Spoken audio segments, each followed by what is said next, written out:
going to want to hear the whole story.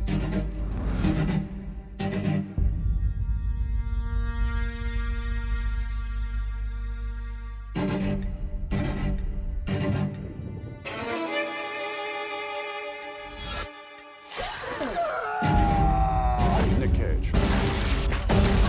This is really, really bad. If you are justice, please do not lie. What is the price for your blind eye? All right, when's the murder mystery start? What? Play double time. You have two paths. I'm vengeance. You can be the destroyer of this world, or you can be its savior. Here we go. The end is inevitable, Maverick. Your kind is headed for extinction. Maybe so, sir. But not today.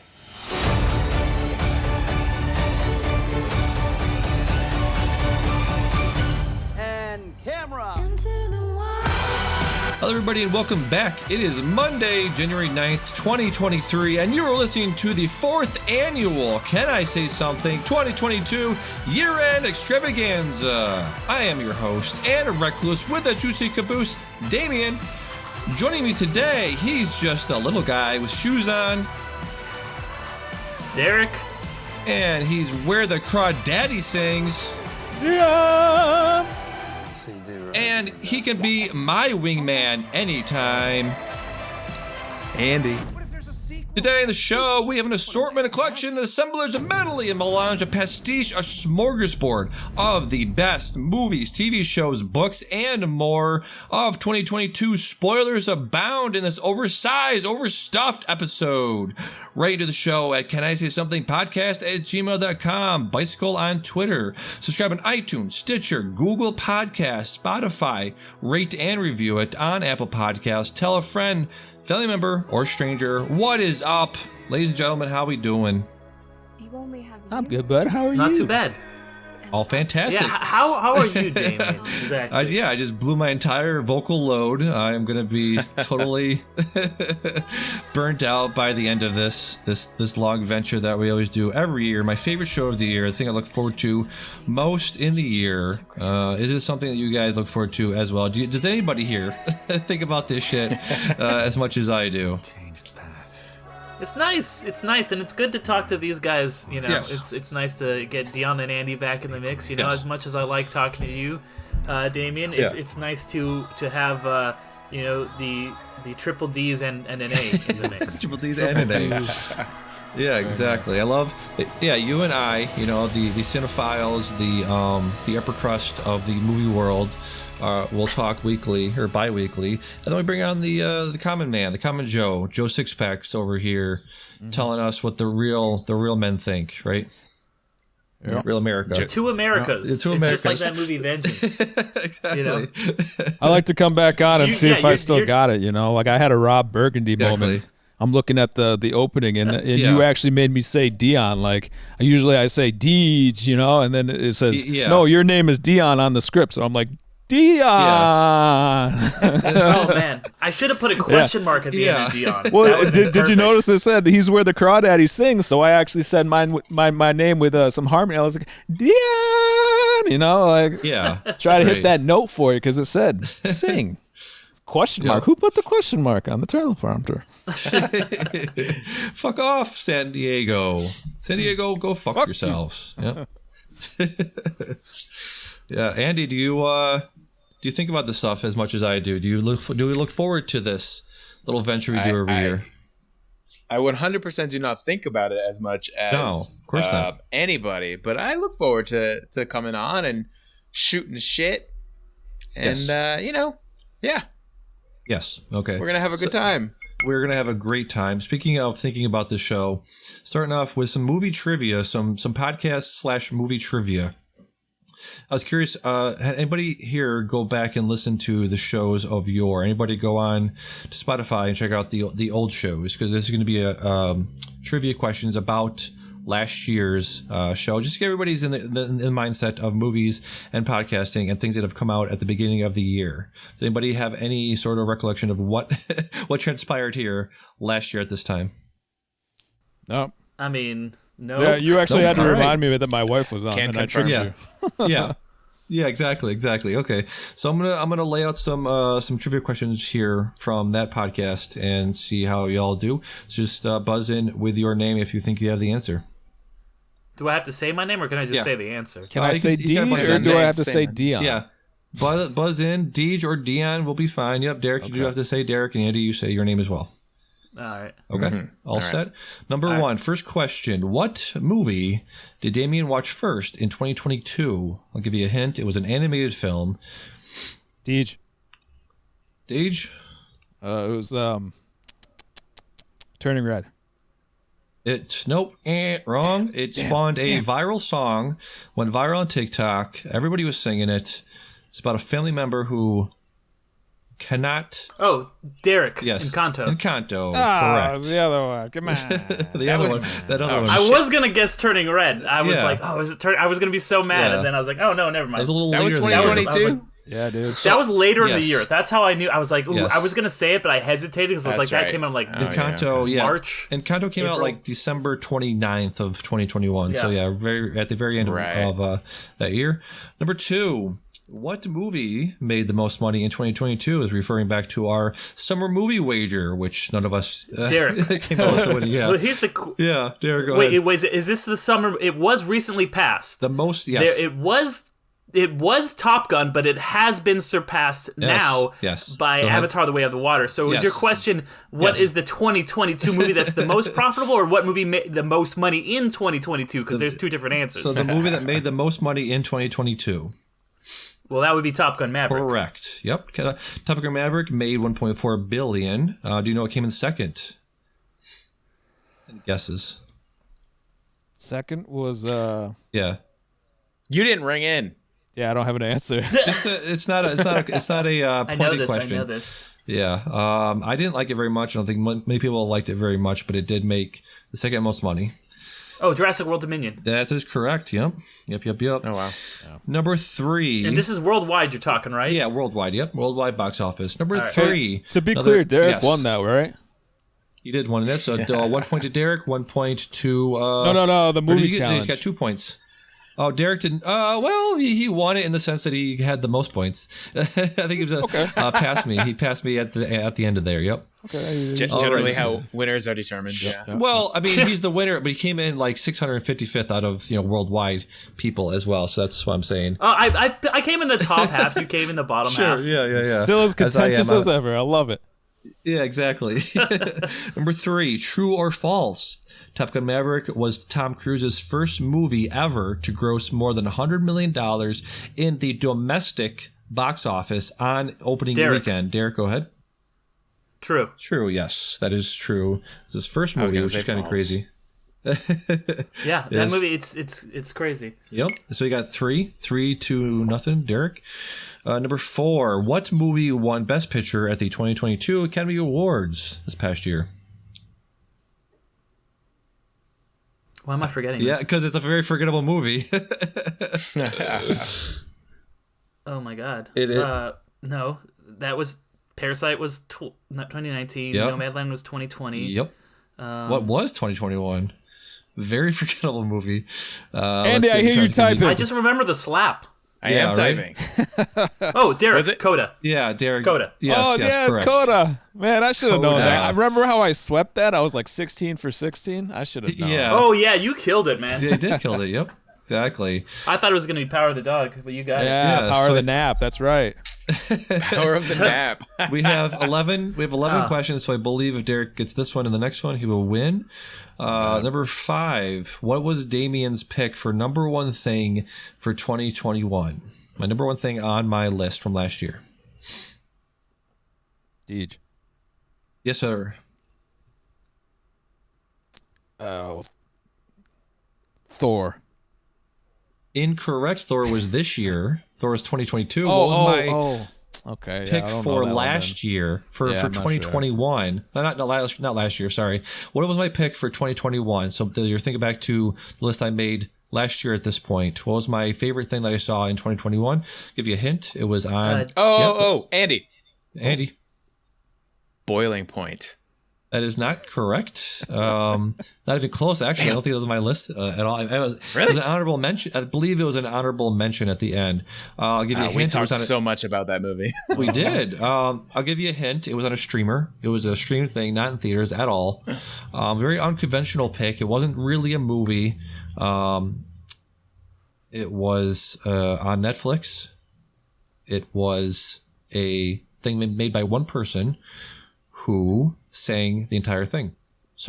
Derek, Inside. Yes. Inside, yep, there you go. Only you, Damian, would like quiz your friends, be like, trivia, what's my favorite thing from this year? Tell me, go. Exactly. Number 6, what was Carrie's number 1 pick from 2021? Dion, Deej. Yes. Encanto.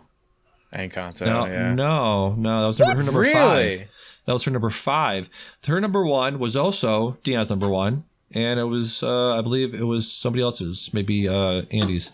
Remember? Ted Lasso. Okay, you didn't buzz in, but I'll give you the point anyway. Just a sympathy point there. Yeah, it was. I like that your clue was it was also your favorite thing. Yeah. And I have no idea.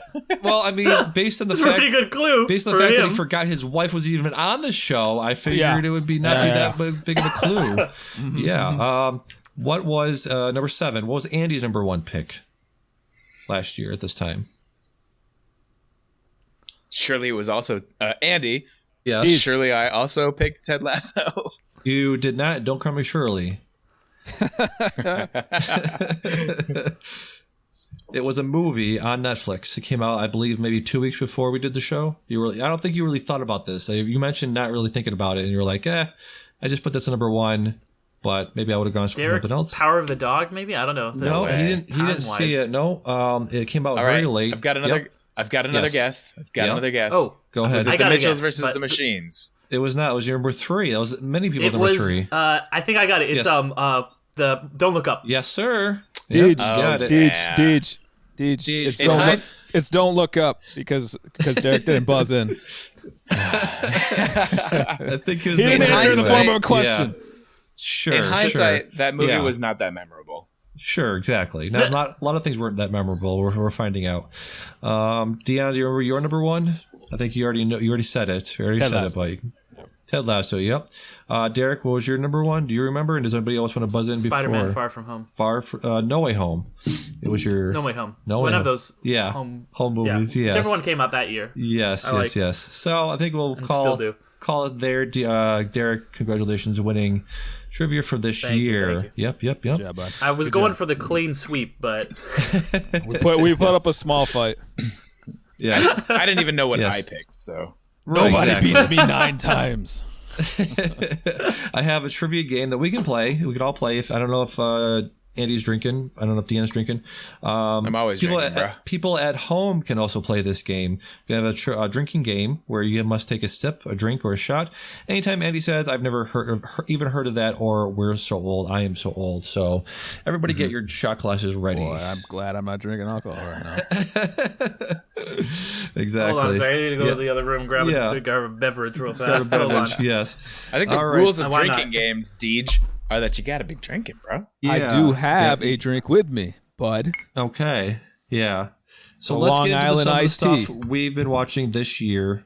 Reading, playing, listening to.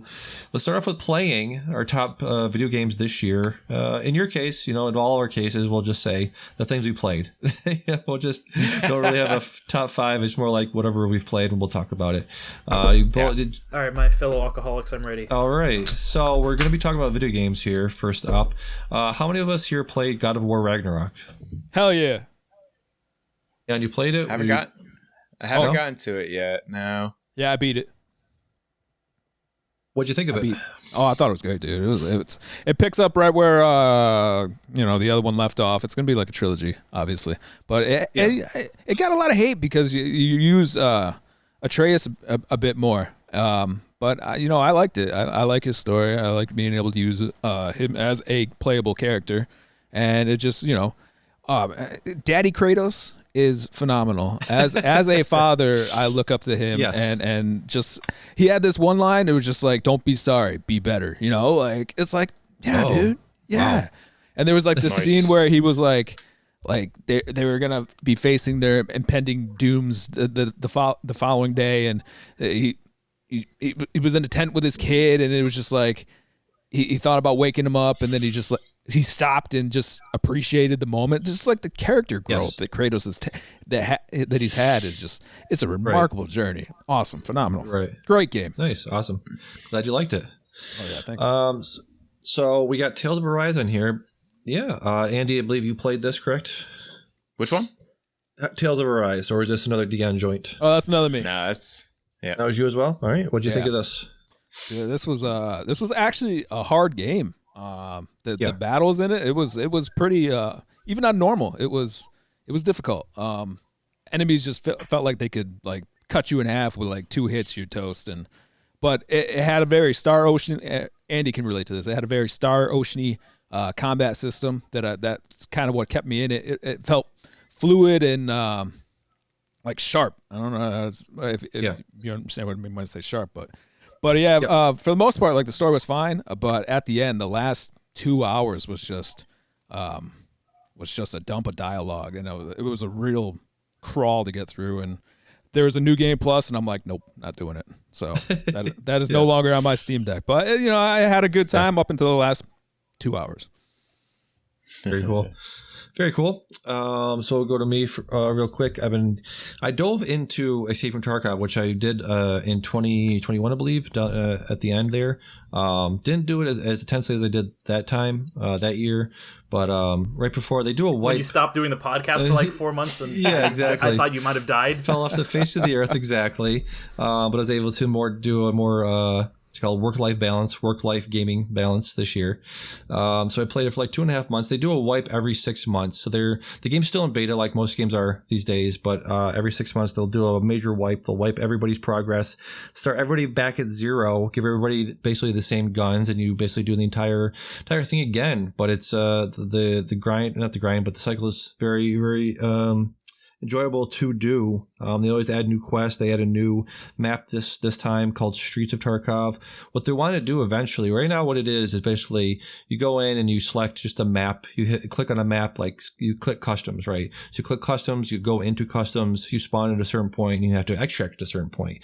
And then when you extract, you go back to the menu. That's how it is now, and that's how it's been for a few years.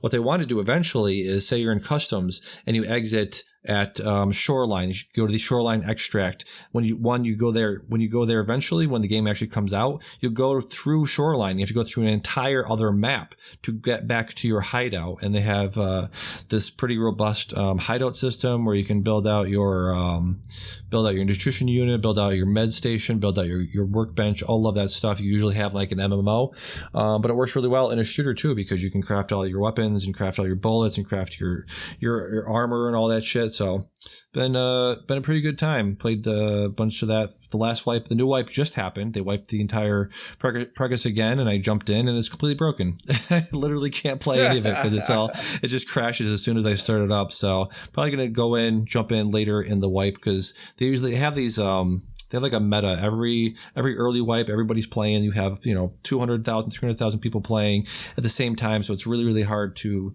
survive, because there's so many people on the map all the time on every map.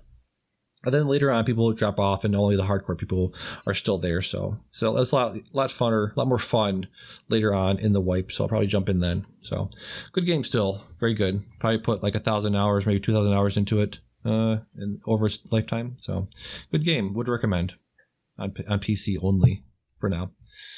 So there's that. Also played Cult of the Lamb, was a little indie game that came out this year. Also another sort of not really a base builder, but it's a roguelike slash like village builder. So you go in and you get these followers, and the followers will pray to you, and they'll give you like spirit juice, and that spirit juice will allow basically experience points, and you'll use those to build out your permanent upgrades, your bigger life, longer life, you get stronger hits, and basically you can put on different outfits, and they do different things. So one will have, give you 8 hearts instead of 3 hearts. It has the mechanics of the main game are basically like the old school Zelda games, where you basically go into a dungeon and it's like a top-down isometric view, basically like a Super Nintendo Zelda top-down view, and you can do that, and you can have different strengths based on what stuff you bring in. Every time you go in, you'll gathering up resources as you kill the enemies on the board. So you'll gather, wood and meat and all this kind of stuff that you'll eventually bring back to your village and build out your village, build up, your church, and build up your med station, and build out all of these tents for your villagers to live in. And it's a pretty good game. Highly recommend. I think it's like $10 on the Steam right now. More like 20. And something 5. More like 20, 25. Yeah, still very, very much worth it. Very, very much worth it. I've had my eye on it. Yeah, because you played a few other games recently, which one of them is Vampire Survivors. Were you and I, Dan, the only two on here that have played that this year? Yeah, you definitely played it more than me. And yes. I actually didn't even play it that much because I played more Brotato. We'll talk about that after we talk about Vampire. Oh, it's Brotato. It's not Brotato. Whoa. What's that? You had a little static there in the background just now. Yeah, that's okay. Yeah, no, Brotato, that was the game. But you could talk about Vampire Survivors. Yeah, no, it's not much to say about it. It's a very, very simple game. It's like an 8-bit. Yeah, it's like an 8-bit top-down view. Just very simple. You get a gun, or not even a gun, just like bullets fly out of you. You don't even see anything. It's like an 8-bit thing. But it gets very chaotic and a lot of enemies come at you very, very quickly, and you basically just got to survive each wave. Each wave gets faster and faster and faster, and as you upgrade your stuff, you'll have like swords shooting out of you. You have swords circling around you. You look very much like a Castlevania character by the end there, and it gets incredibly chaotic by the end, and you just got to basically have enough defenses and offenses around you to sort of keep the enemies at bay until you can survive to the end. It's very cool. Very cool game. Yeah, Potato's basically the same thing. You're like this little potato, and you get like all these different weapons that you could use: fists, hands, SMGs, rocket launchers, all kinds of. You unlock all these crazy things like a circle saw and a potato launcher gun. But it's basically the same thing. You just collect 6 weapons or so. One class can actually let you hold 12 weapons, which is absolutely absurd. To be clear, it's Brotato. Brotato. You say Brotato, and I say Brotato. Let's call the whole thing off. I always say things the other way. It's just a thing. Yeah, I don't know. I just do it. I'm sorry. But yeah, it's basically Vampire. Vampire. You see what you just made me do? Yes. It's basically the same kind of thing and the same system, but it was fun, and for some reason I clung to Brotato more than I did Vampire Survivors. So yeah. All right, very cool. And you also played Persona 5? Yep. I'm playing Persona 5 Royal right now. Royale. I'm not sure. Royale. But, with cheese. Yeah. So that's basically just a extended version of Persona 5, and that's actually a crazy game. Like story, like it's very fanfare. Like Japanese, they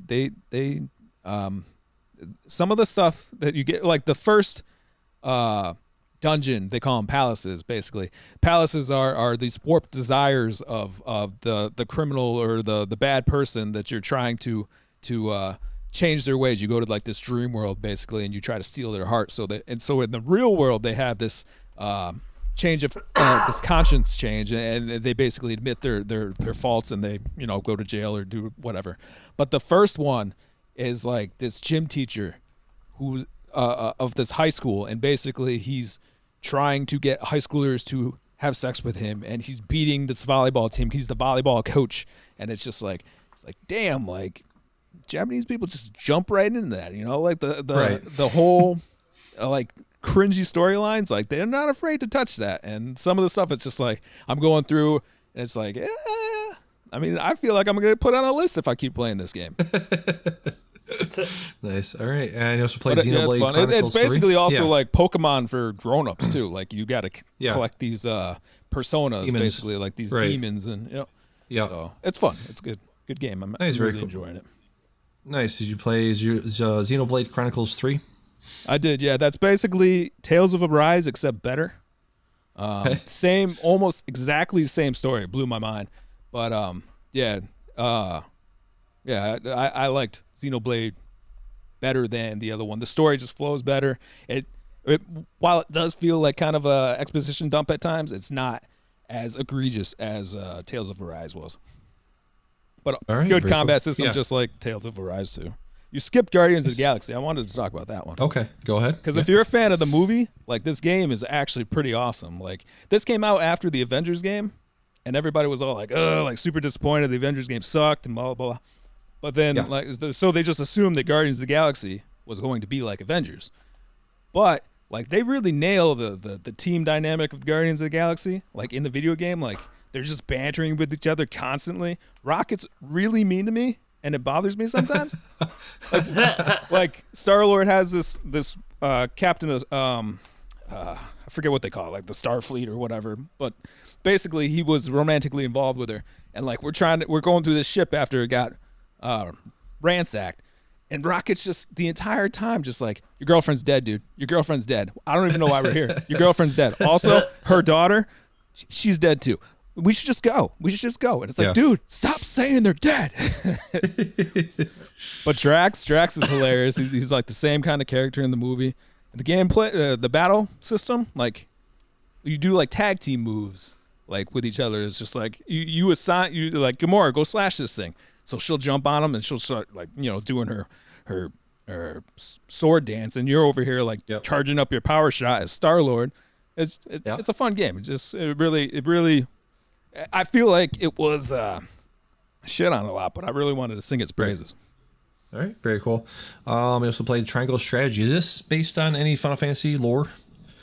No, none of that. Okay. Yeah.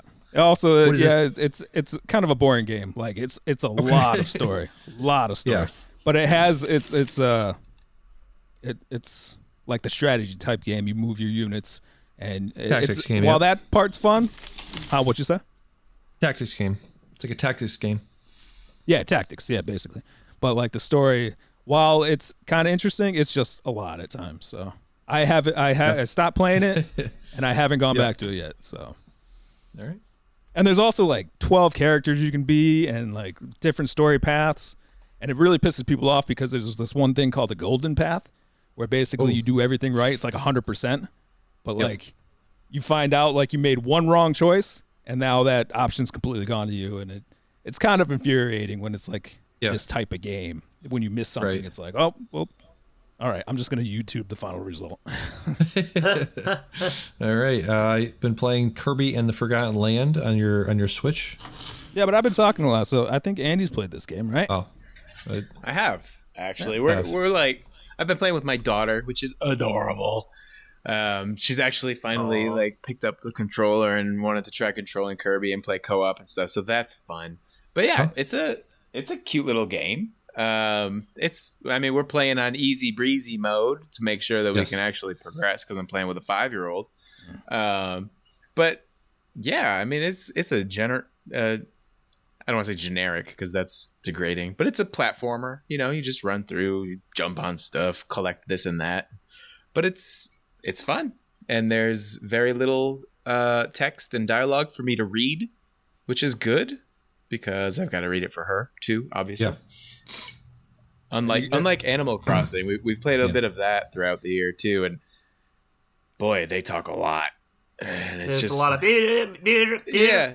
You know what the most frustrating thing is? If you listen closely in Animal Crossing, they're actually speaking words. They've just sped it up so fast, like chipmunk style, that you can't understand it. They could have just given me an option to slow that down for my 5-year-old, so I didn't have to read everything out loud. Right. But you're not a strong reader, as we've I'm a fine reader. Thank you very much. Says the guy he's like, I've read 77 books this year, and by read I mean listen to. Exactly. I'm speedrunning going back to this strategy process. Games, though. Going back to strategy games, though, I think I mentioned in the last pod, but I'm still playing Fire Emblem 3 Houses on the Switch. Nice. And it's a really good game. I think I'm like 60 hours in now, which has taken me like 6 months. But the strategy, the battle system, that's all fine. But what's really surprised me as I've played through is the quality of the characters. Like it does play out through what Dion kind of described as like dialogue dumps, but the characters are so deep. Whereas, some of these other strategy games, you have like mechs or monsters as your units on the battlefield, and you recruit them and they die and you move on. In this one, you have your friends literally on the battlefield with you, and if they die, you lose them. And after you've spent so much time and reading all of their life stories, it's kind of it's impressive. I've enjoyed it. Form an emotional bond build up with those your relationships. Team. Yes, you do. There's definitely more of an emotional bond with these characters, and they're all somewhat realistic in their stories, given the the setting of the world. Usually, when I lose a character, I just reset. Yeah. He died. Yeah, I never actually advanced the story with a dead character. That was more like Game Boy and stuff like that. Because when that unit died, is that true? Like they're permadead after they die in a battle still? Yeah. Okay. Yeah. I mean, so when that would happen, it's like nope. There's an option to play, on easy mode where they don't die permanently. All right. Cool. Smattering of Octopath Traveler was played by Dion. Yeah, basically like triangle strategy, except the battle play is a little different. It's not the strategy type thing where you're moving pieces like a chessboard. It's like more RPG where you have these characters, you get your turn and they have a turn, but it feels like strategy based. Just the layout of the game and everything. I'm more interested in resuming this game. This game is on hold because I was gifted Persona 5, so that game's got my full attention right now. Gotcha. I will be back to that. You will be back. Gotcha. And Derek, you played some Pokemon Legends. Yes. This is, Deej described Persona 5 as Pokemon for adults. This is literally Pokemon for adults. This is, obviously Game Freak has for years caught a lot of flack for making their Pokemon games more and more kiddie as their original audience, myself included, who were like 8 or 5, 10, whatever, when the first game came out. We're now in our 30s playing children's games, and it was like they actually made a game designed for an older audience that it's still a Pokemon game, but it is a lot more mature and it is a lot harder. It's not incredibly easy like the mainstream games like Scarlet and Violet, where this is a game that is set in the kind of ancient past. It's got some really cool theming, does some interesting and new stuff with the gameplay, takes some chances. It's very kind of medieval Japan themed. So yeah, I haven't really been playing. Obviously, I've been silent this whole time. A lot of new stuff this year. Yeah. Just kind of the new 2 Pokemon games, and then just playing older stuff like Roller Coaster Tycoon and stuff. But especially of the 2 Pokemon games that I played this year, this is the one that made my list of top things. Is Pokemon Legends Arceus, because it really was innovative, and in a way that the Pokemon series has not been in a decade, I feel like. Nice. Yeah, I've been watching my son play it, and I have the same take on it. I was like, just watching the way you catch Pokemon, the way you move around, and like the battle system too. Like, at one point, he's like, "Here, check this out," and he threw all 6 of his Pokemon out at the same time, and they're all just chilling around him. I'm like, those are really cool effects, and the way you roam the world, like all of that was really cool. And I think a lot of people were disappointed with Violet and Scarlet because they wanted more of the Arceus gameplay, and what they got was just stuttering frame rates and yeah. While Scarlet and Violet have their merits, because I've been watching my kid play those too, some of the stuff is just really painful as a gamer to watch. Oh yeah, absolutely. And yeah, like it's really cool, and just it's a lot more like intense. Like you can just be out in the world and Pokemon will just straight up murder you. Like it's pretty great. Yeah. Nice. When Pokemon Black, I think 2 came out, Black and White 2 came out, I actually went back and started playing the old ones and like got all of them. I did the thing. I caught them all. I did it all by myself. Is there an option? Of course I did. Yeah. Is there an option in these new games to transfer over like old saves and old Pokemons into the new one? Yes, kind of. Because they're at like 1,000 something Pokemon now, so you can't bring every Pokemon into Violet, unfortunately. But there is another kind of like Pokemon app Pokemon that Home. You can get on your exactly, Pokemon Home, which you can get like the cheap free version of, or you can pay like I do, like the $10 a year or whatever to get it, and it allows you to keep bringing Pokemon from. I've still got Pokemon from back in Gen 3 in my Pokemon Home. Yep. So going back to like 2003, that I brought up through all the generations. So I have hundreds and hundreds of Pokemon in my Pokemon Home, and I still cycle them into that. And that's connected to everything. It's connected to Pokemon Go and Pokemon Arceus and Pokemon Scarlet. That's cool. All that stuff. Yeah. That's very cool. Yeah. Nice. So Nice. pretty cool. Yeah. Now let's get to the big one. The game most people put on their list as the best game of 2022, Elden Ring. I believe, Dion, you played through most of this? Yeah, it was great. No, I beat it. You beat it. Nice. All right. Yeah, Andy played through some of it, and he stopped because it was too hard. Yeah, man, I play video games in like 2 hour. I play video games in like 2 hour intervals, and sometimes I have like a video game dry spell of 2 or 3 weeks at a time. And every time I picked up the game, I had to relearn the controls every time. It's like I can't. I just at sometime back in the summertime, I was just like, all right, fuck this. I don't have the time or energy. It's a great game. That my experience is not to take anything away from it. It's just I personally don't have the time or energy for that anymore. Yeah. If the game was more merciful, it would have made sense. Also, I'm terrible at video games, generally speaking. I love them, but I'm terrible at them. You are. It's not a great combination. Right. Yeah. I would love to be a fly on the wall watching you play this game, dude. I wish I could have seen that. All right, so that'll do it for the video game portion. Anything else we actually? didn't I got cover? one more thing to say about video games. Is that I mentioned a lot of video games, and I want to say that is exclusively because of a Steam Deck. I bought a Steam Deck, and now I have all these games at my disposal whenever I want them. I'll be laying in bed. I'll be in my car while my kids at basketball practice, playing in the parking lot. Like, Steam Deck has revolutionized my gaming experience. I don't have to fight for a TV against my children anymore. I can just go wherever I want, peaceful, and just play and play and play and play. So Steam Deck, it is easily the best purchase I have made in a very long time. That's kind of been my experience as well with the Switch. Obviously, the Switch is not new to 2022, but if I want to play a game instead of spending time with my wife and child, I can just grab the Steam Deck or grab the Switch and go play. Later, dude. Yep, it's awesome. So liberating. Yeah, see, I can do that whenever I want with my Switch because I live alone. So other than my cat, I don't have to worry about ditching a wife and child. Yeah, so we actually had 2 Switches, and I just gave the other one to my youngest as a Christmas present. I put Minecraft on it, and now he pretty much dominates that Switch, and my oldest dominates his Switch. So there's no longer any Switches, but I am content with that because I have a Steam Deck.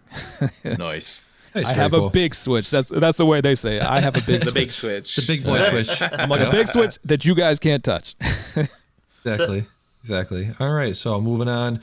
Podcast is probably primarily just me. This is a Damian only topic. Yeah. I was sitting out the last round, but I listen to a lot of podcasts, not necessarily these ones, but I can throw a couple in the mix. They're just like film podcasts, but which ones? Stuff Beyond the Screenplay is a favorite. The Filmcast, formerly known as the Slash Filmcast, Dan Merle's podcast is one that I listen to quite frequently. Blank Check with Griffin and David is always a banger. Screen Drafts, really big fan of Screen Drafts. The Weekly Planets is another really good one. There's this really good film podcast called Underrated. You guys should check it out. Never heard of it. It's pretty solid. Checked out a couple episodes. Yep. Yeah. I don't know. I think those are off the top of my head. Those are podcasts like it's 1999, which just came to an end. As we know, it's gonna come. There's gonna be another format, but and then got to shout out my friends over at the Matt and Mark Movie Show. I always listen to them. They always have put on a really good show. There's a bunch of others. Those are the ones just off the dome. Yeah. Yeah, very cool. So just the ones I've been listening to podcasts for a very long time. I just realized, the other day, Mark Maron's WTF show started in 2009. That's really when I started getting into it, and they're up to episode 1100 or whatever. But he's been doing it twice a week for 10 years, so that'll happen when you do it that much. So just some other ones I've picked up this year just for when Andor started. A More Civilized Aged is a bunch of the Waypoint people talking about all things Star Wars. They get very deep into that. I mentioned it on the blog, but it's a show that very much gets into the Star Wars universe from a more economic and political and stuff like that point of view. So very much enjoy that show. I'll still be checking it out. They since Andor ended, they're going back to what they were doing before, which is going through 4 or 5 episodes of the Clone Wars every episode. So I'll be checking that out. Obviously, RingerVerse, all that stuff, all the RingerVerse people and podcasts. Midnight Boys, Pew Pew, Charles Holmes, and Van Lathan on that show. Love Sean Fantasy and Matt Dobbins on the Big Pick. I just wrote down all of the. It's very helpful, sort of just to break down all of the stuff that's coming this year, because I feel like, I don't know if you guys have felt this as well, but looking shit up on the internet for the past couple of years has been a fucking drag. It's just you'll Google something and it's just ads and ads and ads, and then you'll click an article and half of it's an ad, and ads pop up on the left and right, and it's really, really annoying. So very helpful just to have a podcast to just straight through and just be like, okay, these are the things that are going to be the most important stuff coming up this year. So I would definitely look forward to that twice a week. Filmspotting is another great film podcast. Last Podcast on the Left is one of the best true crime shows. Press Box is great on the Ringerverse. Big Picture and The Watch are other great Ringerverse podcasts. So highly recommend all of that stuff. Yep. So do you guys remember, talking about Pew Pew, do you guys remember what our catchphrase was, or whatever we decided last year? I got it if you guys want. Ahead, yeah. But trivia question. Yeah. Yeah, here's the direct trivia. Yeah. It's a tiki tiki. Oh, yeah.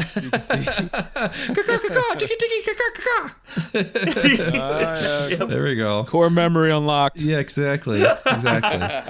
All right, so moving on to books. Like I said, I listened to, did not read, listened to because of my job, thankfully. I have a job, I work overnight, so I can listen to 77 full-length books this year. I will say, 77 full-length books. I just realized 13 of them were Wheel of Time books, which were 1,000 pages each, 48 hours per book. So I feel like I probably hit 100 if we're talking about normal size 300-page books. But some of the stuff. No way you absorbed all that. Ask me anything. Ask me any Wheel of Time question. I'll answer it after looking it up on. What was on the 7th book? On Wikipedia, nice. Yeah, 7th book.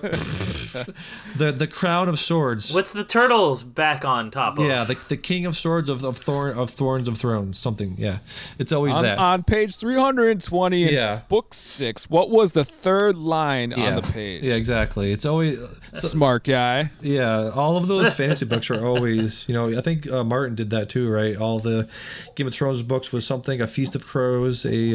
A Clash of Swords, right? It's always something like that. Storm of Swords. Yep. Feast for Crows. Feast of Crows, yep. Clash of Kings. Clash of Kings. Dance of Dragons, yep. Let's see, what were some of them called? A Crown of Swords, Path of Daggers, Crossroads of Twilight, Knife of Dreams. So there was some of the Wheel of Time titles. What else do they got? Lord of Chaos. Do they ever say it in the book? Did they ever say the name of the book in the book? They said the thing. They said the thing. Oh, yeah. It's just like, guys, this is a real Feast of Crows right here. Exactly, yeah. Storm of Swords. We're at the eye of the world. We're going on the great hunt. Exactly. Yeah. Kaladin is the dragon reborn. Yeah, sometimes we'll do that. So my favorite book of the year was Tomorrow and Tomorrow and Tomorrow by Gabriel Zevin. It was made Goodreads Book of the Year. Fantastic book about man and a woman who meet in the late 80s, early 90s. They bond over their love of video games, and they become video game developers while in college. They have a really big hit while in college, and they are sort of working towards making a sequel to that game. And it's very much about your morals and how how you sort of the ethics of making a game and how you are. So the thing is, one of them is sleeping with their professor because the professor was also a game developer, and he had these sort of like lighting assets or game assets that she wanted to use in her game, and she was already romantically involved with him before. So it was very much this sort of like weird ethical dilemmas throughout the book of, what is it worth to sort of be in a very toxic and abusive relationship to gain, get financial gain, get fame, get wealth, all of that stuff. So very, very cool book called Tomorrow and Tomorrow and Tomorrow. I also finished Babel by R.F. King just last night, so I added that on there because that was very good, ended very well. Andy, what would you say was your favorite book of the year? Was it the Blake Crouch books, or was it the Stormlight Archive books that you read? Well, the Blake Crouch books weren't from 2022, but it doesn't matter. I'm just saying the books we read this year. Okay, yeah. Definitely the Blake Crouch books. They were incredible listens. Just really cinematic in the way they played out. It was really incredible. I actually just saw that Recursion was going to be made into a movie and series on Netflix. Saw that. Yep. That was a few years ago, though. I don't know if that's still in process or not. Right. Not sure. But no, I didn't. The Stormlight ones. Is that what it's called? Stormlight. Stormlight Archive. Yep. Yeah, that was okay. I was invested in it by the end of the book, but I can't say I enjoyed the whole thing. Yeah, it's a lot. I think if fantasy books like that, ABCs. Yeah.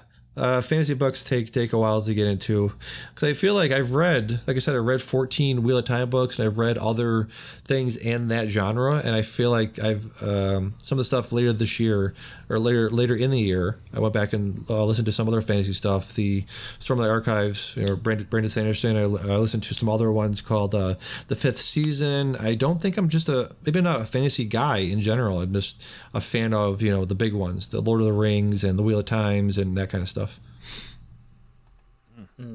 Speaking of which, that's what I've been reading this year is the Lord of the Rings trilogy.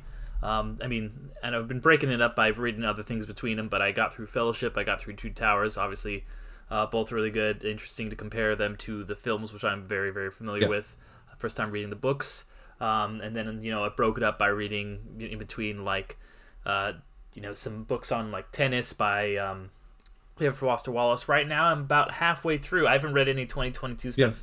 But right now I'm reading Sidney Lumet's book on movies, which is very, very interesting. Damian, you should definitely check it out. And when I say reading, I mean actually like opening a page and paper and looking very inefficient, at it. But you can do that. Yeah, I mean it's efficient if you can read quickly and you're not. Sure. Touch paper, dude. Touch paper. Touch paper. Yeah. Okay. Yeah.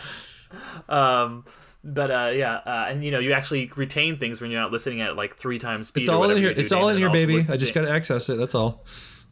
You just gotta, you're reading and you're playing, you're looking at TikToks and you're making water bottles at work or whatever.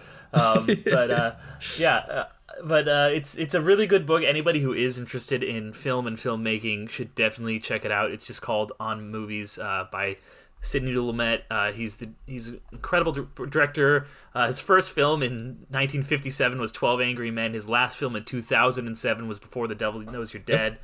So just absolutely incredible career. Lots of great stuff in between, like The Verdict and Network and Dog Day Afternoon and Murder on the Orient Express, the original one. So really just brilliant guy. I would really recommend checking out his book. Anybody who is, as I'm sure people listening to this podcast are, fans of film should check it out. Very cool. Deanne, what you been reading this year? Yeah, well, I mean, it's pretty much been the same. I was reading the Ender series and Stormlight Archives, but I'll tell you what, I have not read anything since the summer, and I was basically focused on the Stormlight Archives, and I knew then that I needed to power through. I said as much. Like the first 800 pages of Sanderson's books is just like, sorry, the slog. 1,000 pages. Yeah, it's 1,000 pages where it's like, all right, this is kind of like dragging. Yes. But then like the last 200 pages, he just brings it home, So I understood that the hold it had on me was very tenuous. And regretfully, I stopped reading, and I have not been able. I've tried like 2 or 3 times to like I pull the book out and I open it up and I start reading a page, and I can't find that gear that I was in during the summer where I was just powering through books. And now I'm not sure if I'm going to be able to get back to that level to finish the series proper. Yeah, that's unfortunate. So other than that, I haven't really read anything. I started bringing my Steam Deck to work. Can you watch stuff on there or no? I mean, with an internet connection, but I don't hook anything up to. The internet at work. Okay. Yeah. All right. But yeah, you could. I mean, it doubles as a PC, so you could go to Netflix or Hulu and enter all your stuff. That's cool. Very cool. Bingo bango. Bingo bango, exactly. So moving on to TV shows. Listen, I watched a whole bunch of stuff this year. I think we all did. Andy was saying he only watched 5 things, but still a good collection there, right? Good amount of stuff for you. I'm impressed. Yeah, I'm impressed. For me. For you, yes, exactly. I was really impressed by a lot of the Apple TV Plus shows this year. Specifically, Pachinko was amazing. Just watched the first opening of that. It was incredible. Slow Horses, I think season 2 just started, so I'll be checking that out right after this. Severance was an incredible show. I think so. Just to make sure who saw what here, so we don't spoil anything. Who all saw Severance here? I think Andy was the only one who didn't see that. No, I haven't seen it either. You haven't seen it either? Okay. I've seen Severance. You've seen Severance, yeah. So just me and you. Okay, so yeah, it's a very good show, very good mystery box show. I'm not usually a fan of those. I've never seen Lost. I'm trying to think of the one that was missing out. Yeah, I think was it Yellow Jackets from earlier this year was also a mystery box show, but generally not really a fan of that stuff. But just a great writing, great acting, great performances there from Adam Scott and the entire crew there. John Turturro get a great Christopher Walken cameo in that show, so highly recommend watching that. And you said you are catching up on For All Mankind, correct? Oh yeah, I binged through all 3 seasons. Nice. That are available. Season 3 came out this year, and I was pretty much, as season 3 was coming out, I was binging through seasons 1 and 2, and then by the time it had ended, I had caught up. I had like an episode or 2, before the end, and then I was watching it in real time. Really good, just show with a really cool, interesting central idea. What if the U.S. lost the space race, and it just kept going and going and going, and really just cool, like hard sci-fi show. Yeah, very cool. And each season takes place in each decade, right? It starts in the 60s, goes to the 70s and 80s, right?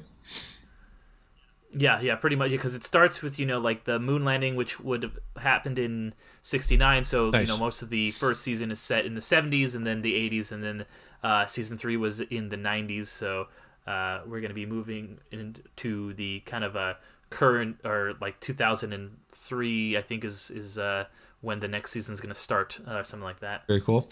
You also watched the second season of Russian Doll. Yep. Yeah, really interesting show. Season 1 is one of those things that's like, how are you going to do a season 2 to this?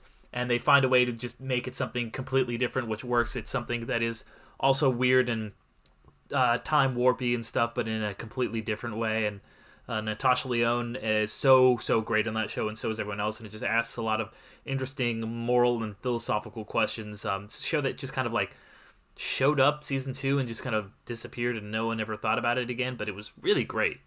Nice. Yeah, I was looking up something she's in this year.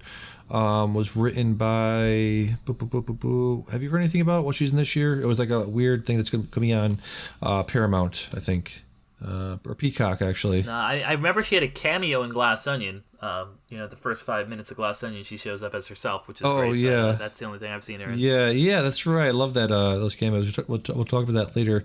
So she's in a TV show called Poker Face, written by. Don't have the stuff here. IMDb is just terrible these days. I can't find anything. So Poker Face coming out this year, written by. Where is it? Cast and crew. Oh yeah, Ryan Johnson wrote it. That's why I remembered it. So it is basically it's like an homage to Columbo. She plays a grizzled detective in that show, so that'd be pretty cool. Huh? She does call out Columbo too in Russian Doll season. Does yeah. That's cool. Let's see what else we got. So some of the biggest stuff we love this year. I have this at number 4 for myself for this year. Best TV show of the year for me was Peacemaker. I believe that this did finish up when we were talking about it at the middle of the year, correct? Yeah. Yes, it was done. Yeah. I'll be very excited to see. I think when we were talking about it then, the announcement didn't happen, but James Gunn took over pretty much all creative control of the DCEU. So it'll be very interesting to see if he brings Peacemaker to the movie side, right? I mean, he started on the movie side. Peacemaker did. Peacemaker did? Yeah. Oh, that's right. He was in the he started in Suicide Squad. Correct. So yeah, he'll bring him back to that. Maybe make a whole series surrounding him, or not a series, but like a movie with him and another Suicide Squad type movie. That'd be pretty cool to watch, right? Yep. Yeah. Absolutely. Yeah, I mean, I'll trust James Gunn. Yes. Yeah. Definitely. I think John Cena has talked about wanting to reprise that role. Hopefully they keep The Rock far, far away from any of those projects. Bring in John Cena, bring in Batista. Be pretty cool to see. Just all the good WWE. Yeah, exactly. That would be awesome, though, if they brought in Batista. Like, John Cena and Batista had some pretty epic feuds in WWE. Yeah. So to have Batista and him feud in, like, a superhero show would just be, like, insanity. That'd be incredible. Just a couple other things I want to shout out real quick. The Dropout was from this year about the Elizabeth Holmes drama. I think she was sentenced to like 10 years in jail just recently. She basically, if people don't know, she pretended to make a device that could test your blood at home that would tell you like, oh, you have you have chances of getting this type of diabetes, or you have this chance to get this type of cancer eventually. So that was all just made up mumbo jumbo, but she was given billions and billions of dollars by investors. I think it even took her like 10 years to even get a prototype device semi-working. So, and then Love, Death, and Robots. I think we talked about that at the half-year mark. I love that very much. That was a pretty good series. Did you ever end up watching that? I don't remember if you did or not. I got actually no, I don't think I ever got to that. I completely forgot about it actually. Yeah. It's something I meant to get to. There's just so much stuff to watch that I never got around to. Yeah, the season 3 came out this year. Came out in 2022. I will put it somewhere between the first and second season. I still will say the first season of Love, Death, and Robots is pretty incredible. And then season 4 of Stranger Things, I do remember that. I think we were at the halfway point there, or I think it was on a break when we were talking about it last. It ended sort of like the way that a lot of stuff is ending now, where it's a very dark and dreary sort of what's the movie? The Empire Strikes Back. So if people haven't seen it, it ends with Hawkins being the ground zero for the sort of hell portal opening up. Right, it was all dark and dreary, and clouds and thunder was going on. Right. Yeah, so be interesting to see where they go with that. I think Max was in some sort of a coma with all her limbs broken, right? Yeah, pretty not great ending there. And then you checked out Derek. Did you check out Winning Time? I watched the first episode and I really didn't like it, so I was done. with that. Interesting. I watched the whole thing. I watched the whole thing. All right. What'd you think? Yeah, I thought it was all right. Yeah. I thought the guy that played Magic Johnson, he was pretty. I like that actor. Actually, the guy that played and the building relationship between him and Kareem. Yeah. That was fun to watch. I'm kind of with Derek too, where it's just like it was just a show that me and my wife were watching. I don't think either of us were really too heavily invested in it. It had its interesting moments. I mean, they took liberties, like a lot of liberties. Yeah. But I would give it like a 6, 7 out of 10, honestly. Yeah. Something else I gave a 6 out of 7 to was Obi-Wan. The Obi-Wan show happened this year.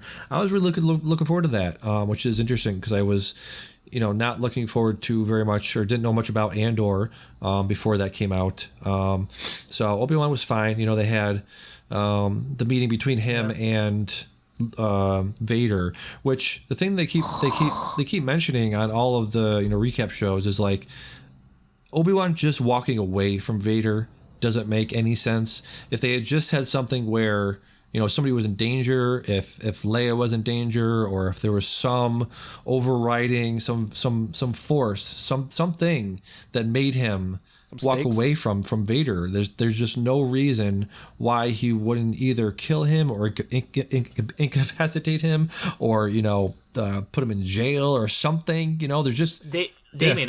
Here's the reason, Damian. All right. The movie. Because they're both alive in episode 4. You could. That's the reason. Right, but there's a way to do that more organically than how they did it there, right? He's not. It's not organic though. He's more machine than man. Okay, now, all so right. It can't be organic. Okay.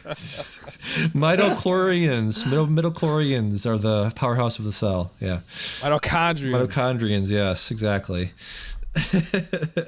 The Boys season 3, pretty fucking amazing. I thought. Hell yeah, dude. Yes. I still need to watch it. I'm having a hero-gasm right now thinking about it.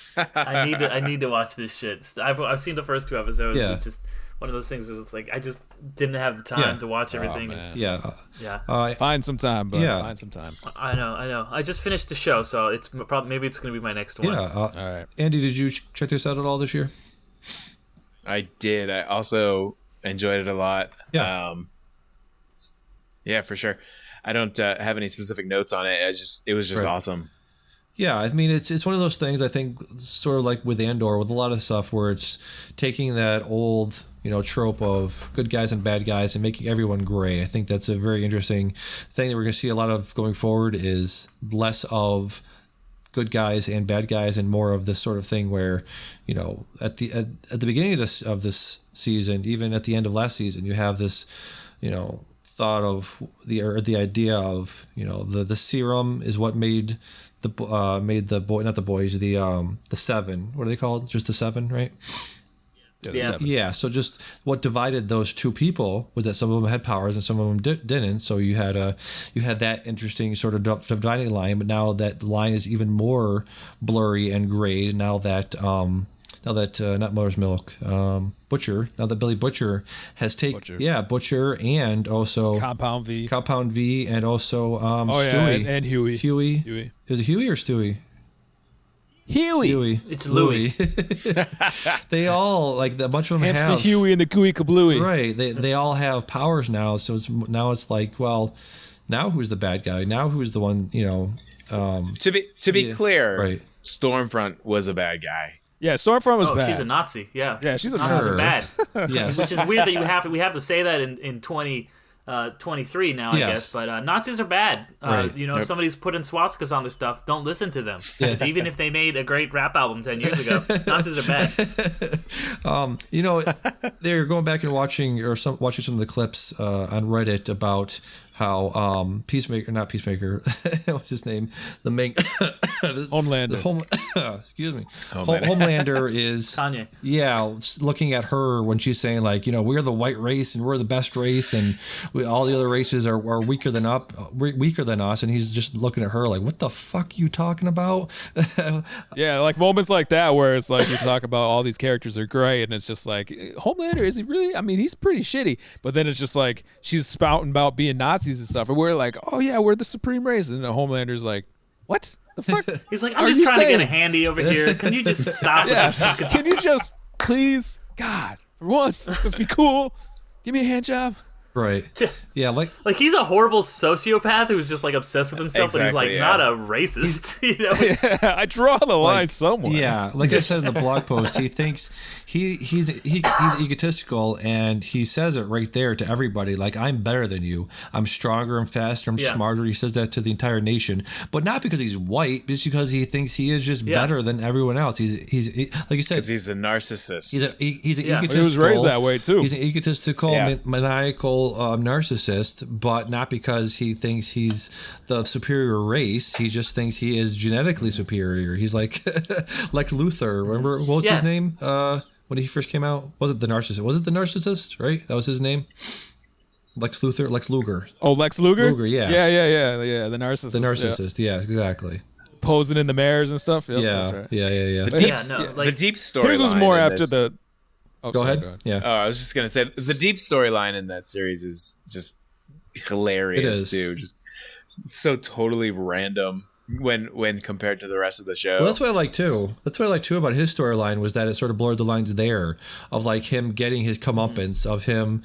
Was it? No, it wasn't him. It was the guy being the victim now. Yeah, he is the victim now. That was in season 2 because I remember that I was like I don't know how I feel about this. It's like like the rapist is getting raped. Yeah. It's like, are we supposed to feel sorry for him, or is it supposed to be like that? Yeah, one it's like every time somebody says like, Sublime? "Oh, they're going to jail," and it's just like, "Oh, they'll get what's coming to them in jail," and it's like, Right. yeah, but that's not the point of jail, you know? Right, exactly. Yeah, no, that's not. It's not like that's what we. It's like, oh yeah, it's not an eye for eye. Exactly. This is fucking Hammurabi's code. You know? Yeah, Right. Yeah, so really, really good show. Miss Marvel is just, wasn't he having an affair with an octopus in the latest season? The octopus was his true love. Yeah. Yes. And then Homelander killed it. Right. Homelander killed. I forget what the name of it Oh my was. god, dude! What was his name? Oh, yeah, he He had a did. name for it, right? I can't remember the name. but It's yeah. not showing up on the top cast here on Google. Probably because they had no speaking lines. Let me see. Deep Octopus's name.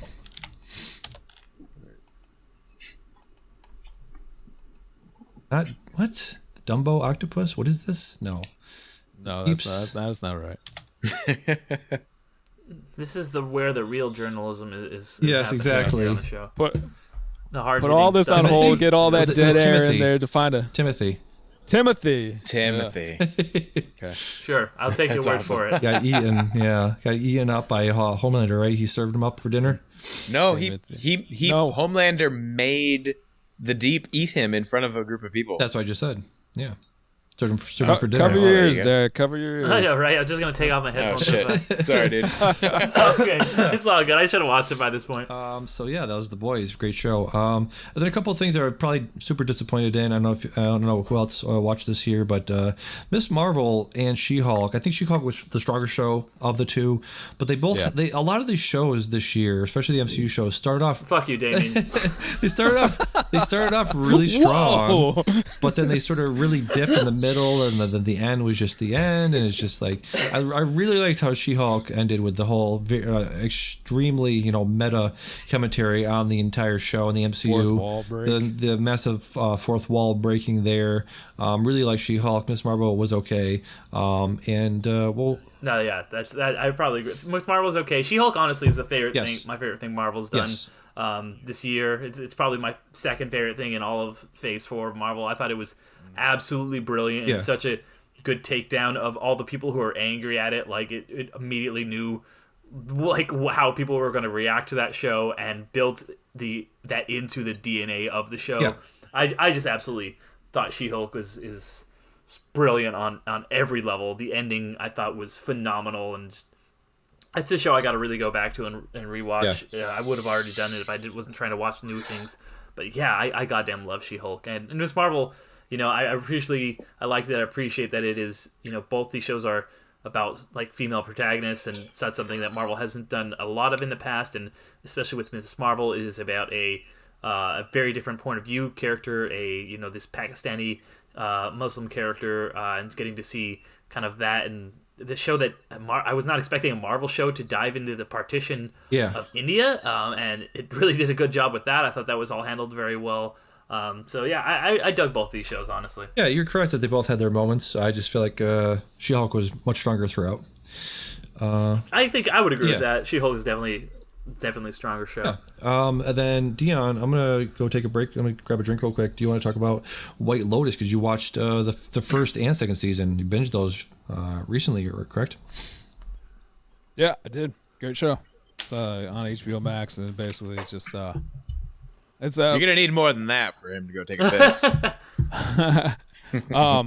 No, but I remember Damian saying to us that he's just tired of the whole eat the rich type scenarios I feel like you said that not that long ago. And this one, it was just like the rich eat the poor, you know, like that. Well, at least season one. Season one was focused primarily on money. And, you know, based in Hawaii, it's just like the locals really suffered from. It all takes place. White Lotus is a hotel resort, and it's just the locals that just like really took a hit, like having to deal with these rich assholes all the time. And their lives get like turned upside down just from like these people like just so self-absorbed in their lives, and it just like I don't know. The cast in season one was phenomenal. Like it's got great writing. Season two was Mike White wrote it, so you know Mike White. I've been drawn to it for that. I haven't got a chance to watch it yet, but I do love his stuff. Yes, season two was good too. I thought it took a little step back, but a lot of people thought season two was stronger than season one. And like season two focuses more like, so we had the money in the other one. This one was like all sex. Like it was just now you got rich people that like coming off season one. You're like, oh, these rich people like they run the show. Like, you know, everybody is worse off having experienced any time with them. And then in season two, it's like, the one thing that rich people still like are at mercy of is like just they don't have power over their I would say like sex still overpowers them, and like the locals they like fight back and but like just the character dynamics, like even in the show, like this whole these shows is like you're it's so tense all the time, and it's just like you're expecting these people to get their comeuppance at some point, and it's just like you get blue balled so constantly in this show. But it's sometimes it's like torture watching it, right? But you know, you just keep going back, and I really enjoyed both these shows. It's got phenomenal writing and just like the relationship between the characters, and it's like this. It's almost like this close. I mean, it's all on a resort. Yeah. So like you got these groups of people, and then slowly they kind of like cross paths, and then like the stories kind of overlap, and it's the second one was kind of like a whodunit too. Like in the beginning, you find like these dead bodies, and you have reason to believe like, oh, these people were the dead bodies. It's like, oh, wait a sec, maybe these guys were the killers, and you know, it was a fun watch. Where would you? Everybody to watch. Very cool. Where would you put this in terms of like the best stuff you watched this year? I had this on my it was 1 second. Yeah, my list. I think it was. Sorry, I backed out of my list. On my TV shows, I had it at number 1, 2, 3, 4. 4. Okay, I had it at 4. All right. Have we talked about your number 5? I had it at 5. Have we talked about your number 1 yet, or is that still to come? Oh, we did talk about my number 1. It was The Boys. The Boys, gotcha. Okay, all right. Yeah, yep. And then I didn't know we were saying our numbers, but Peacemaker was my 4. Number 4. Okay, yeah, that's the same place I put it. That. Yep. Yeah. So moving on to Captain Ahab, the story of Dave Stieb. What's interesting about this, Dave Stieb, they have a list. They just came out with the Letterboxd end of the year sort of wrap up, and this was like the number 3rd most talked about, most liked thing on Letterboxd. So apparently you got good taste over there.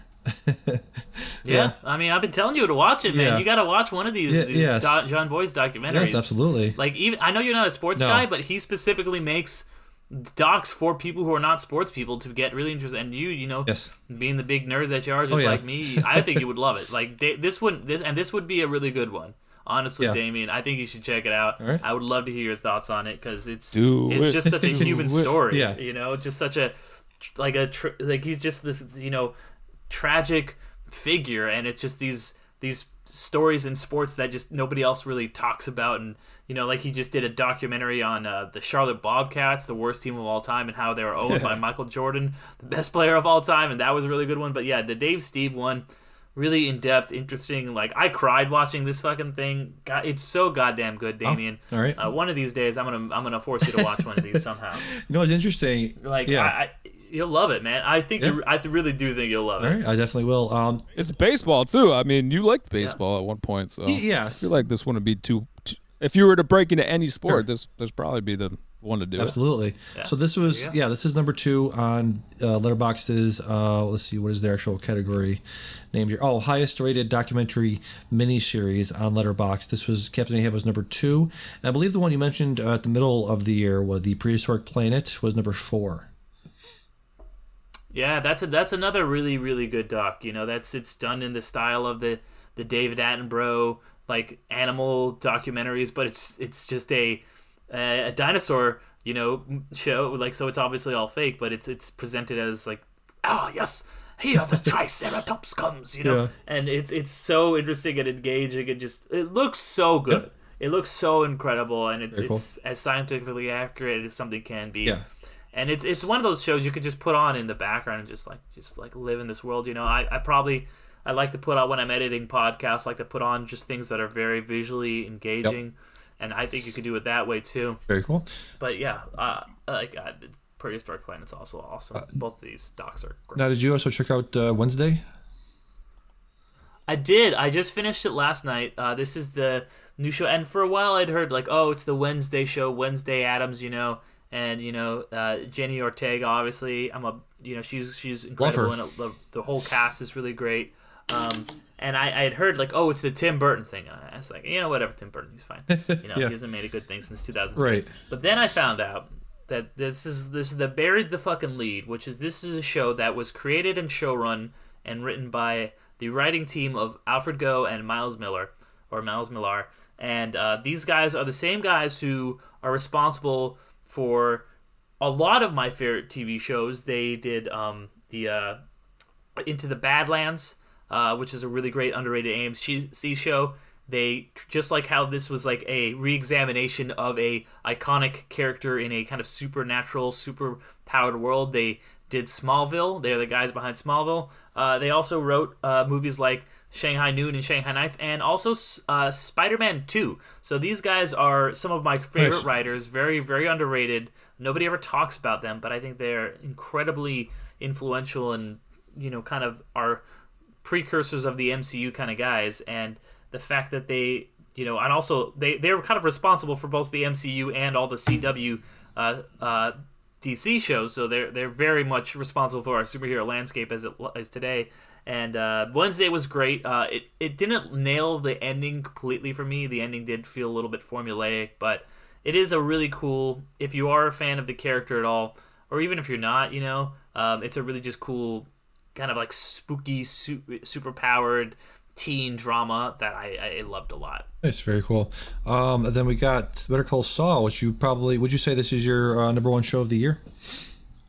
Yeah, this might be like this is in my contention for number 1 thing of the year, for sure. Like, this is definitely my number 1 show in a year of very, very good shows. But this is the final season, the end of the kind of Breaking Bad universe, and it ended perfectly. It ended so brilliantly and so beautifully, heartbreaking and poignant, and it manages to give you an ending to a character that you want to see both punished, but you also love him so much, so you don't want to see him fail. You're rooting for him, and you want to see him succeed, but you also know that to succeed, maybe he needs to learn to do the right thing. And after seeing his evolution in Breaking Bad, and then through the 6 seasons of this, and his kind of tragic fall, and how great of a character he has been, because Bob Odenkirk as Saul is one of the greatest performances of all time, as well as, you know, so many other amazing. Rhea Seehorn, how she doesn't have an Emmy for this is absolutely criminal. You know, then you've got Lalo and all the other great cast in this, you know. So it is really a phenomenon that this year it's bittersweet because it's over, but God, it ended on such a high note. Very cool. And don't cry because it's happened. Yes. Or don't cry because it's over. Smile because it happened. Exactly. Oh, this is actually my number 2. Nice. Yeah, there you go, man. Yep. So yeah, masterclass of storytelling. Honestly, Yes. Everybody's favorite product of bad decisions and consequences. Jimmy McGill. Bad Choice Road. Yes. Well, yeah, like you said, the cast, the writing, even the cinematography too. It's just 10 for 10. You know, like the way that the show creators can like get the scenes like they're just like like panning through like deserts and stuff like that, or just like the lead up to like going inside a house or something, or the transitions between certain things. It's just it's like amazing. Yep. Nobody does a montage like these guys. Right. Honestly. Yeah. Absolutely. The next thing the next thing you have on here is something I'm really interested in, because I saw a clip of it the other day. Really made me interested to watch the rehearsal. This is with Nathan Fielder, right? Nathan Fielder. Yeah. Any of you guys see this? I have not yet. No. I haven't seen it. No. I mean, if you guys had anybody out there who has seen Nathan For You, this is very much in that same vein.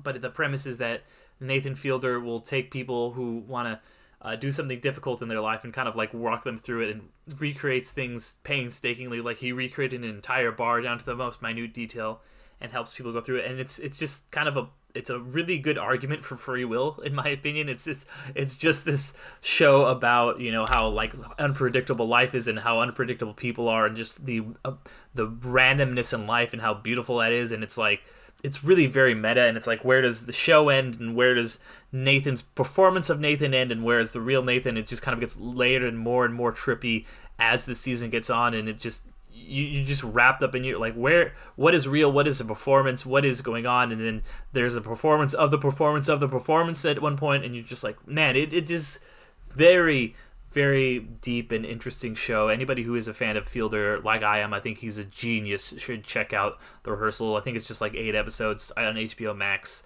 Nice. Really, really good show, cool. For sure. And then one other thing I want to mention, also that in this same vein, it's a Nathan Fielder produced show, and that's How To with John Wilson. Oh, yeah. Just hit its 2nd season. It's that same kind of just awkward, just realism that is so good in Nathan For You and rehearsal. Also check out How To. Oh, cool. I also checked out The Sandman from this year on Netflix. Yeah, Sandman. Yeah. Sandman, another great show. I'm a big Neil Gaiman fan. I think that his stuff translates incredibly well to the screen. And this did a really good job of it. I had never read The Sandman before, but this was really cool. Just interesting, deep character. There's an episode where it just kind of asks, like, what would it really be like to be immortal? I love there's this character who he kind of makes a bet with his sister Death, because Sandman is Dream. He makes a bet with his sister Death that this guy who just wants to be immortal will eventually get tired of it. And he's just so wholesome because he just never gets tired of life. He goes through all these horrible situations. He can't die, so he's like locked in a barrel at the bottom of a lake for 80 years. And he's like, everything's been horrible. My son died. I've been trapped. My wife left me.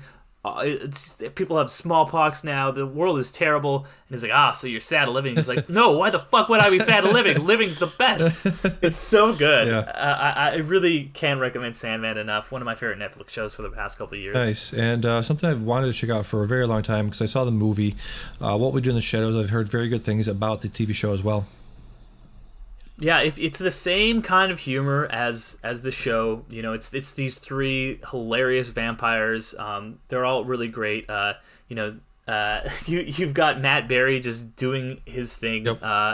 As it's just like it's Jackie. What is it? Jackie Daytona from Tucson, Arizona. Like it's so over the top and weird and ridiculous, and just that mockumentary style. And they touch on all these vampire tropes from other movies and shows, and bring in some really great cameos. So if you like the movie, you're gonna like the show, honestly. And something that happened this year I didn't even realize occurred, which was the 2022 Winter Olympics. Yeah. I was amazed that this happened this year. I was like, oh shit, that was this year, because we got 2 Olympics very quickly. We got 2 Olympics in 6 months, and now it's been a while. We haven't had any, but the Olympics were a lot of fun. I mean, you watch these, right? I didn't watch the winter ones. I did dabble with the summer ones though. Okay, because I was actually surprised to see it on there too. I'm like, really? Like, is that going on right now? And then, I mean, I had to put it on. I'm a big Olympics fan. I love the competing for country and all that stuff. I love sports, and I love the Winter Olympics. They're just kind of like a little bit weirder. They're a little bit more interesting. I like that they kind of do some stuff. There's some great storylines. Like, I can't remember if I talked about it last time I was on here, but the story of Lindsay Jacobellis. She's this snowboard cross phenom. She's basically the Michael Jordan of the sport, which is just like it sounds. It's like SSX Tricky or 1080, where it's just people racing on snowboards down the hill, jumping over these mounds and stuff like that. It's so fucking cool. They first introduced it in 2010. Lindsay Jacobellis was going to win the race. For the gold medal, she grabbed her back of her board to do a little bit showboating. She's like an 18-year-old kid, showboats a little bit. She wipes out, comes and gets a silver medal. She still ends up being the most accomplished snowboard racer. 2014, she doesn't make it. She's about to win in 2016. She comes in second. Just keeps almost missing it. This year, it's her last chance. She's 38. She's way past it. Nobody thinks she has a chance. She finally wins the gold, redeems herself after just a lifetime. It was I was real emotional watching it. And that's the stories that sports give you, is these great moments, and getting to see them play out in real time like that was so cool. After me having followed this sports person's journey for my whole life, and me staying up till like fucking the ungodly hours of the night because it's Beijing time to watch this, it was completely worth it early on in the year. Nice, very, very cool. Nice. Yeah, go ahead. Oh, I said nice. It was a nice story he just said. And something else we've all watched was The House of the Dragon. This is a really not all of us. Yeah. I'll take a break. I've just been talking a lot. Right. everybody but Andy. I'm gonna go get a drink. You guys talk. Andy, you haven't watched this yet, but we'll get to some stuff you've been watching after this. House of the Dragon had a big shoes to fill. I'm not sure if they were big shoes, but they were, decrepit shoes, broken shoes, busted shoes, right? From the show that ended, Game of Thrones ended on a whimper, so this show had a lot to live up to, right? Expectations were pretty high for this. I would say that it was probably the opposite. The fact that Game of Thrones pissed off so many people, it like split the fan base. It almost annihilated it, honestly. And so, like, speaking from my experience, when House of the Dragon comes out, I'm like, I could take it or leave it. I don't give a shit. And Carrie's like, my wife, she's like, we're gonna watch it. I'm like, we are gonna watch it. I might hate watch it, but we're gonna watch it. So yeah, incredible show in my opinion. Matt Smith was just chewing scenery throughout the entire show, playing Damian Targaryen. You had Paddy Considine, probably one of the best performances this year on TV, playing Viserys.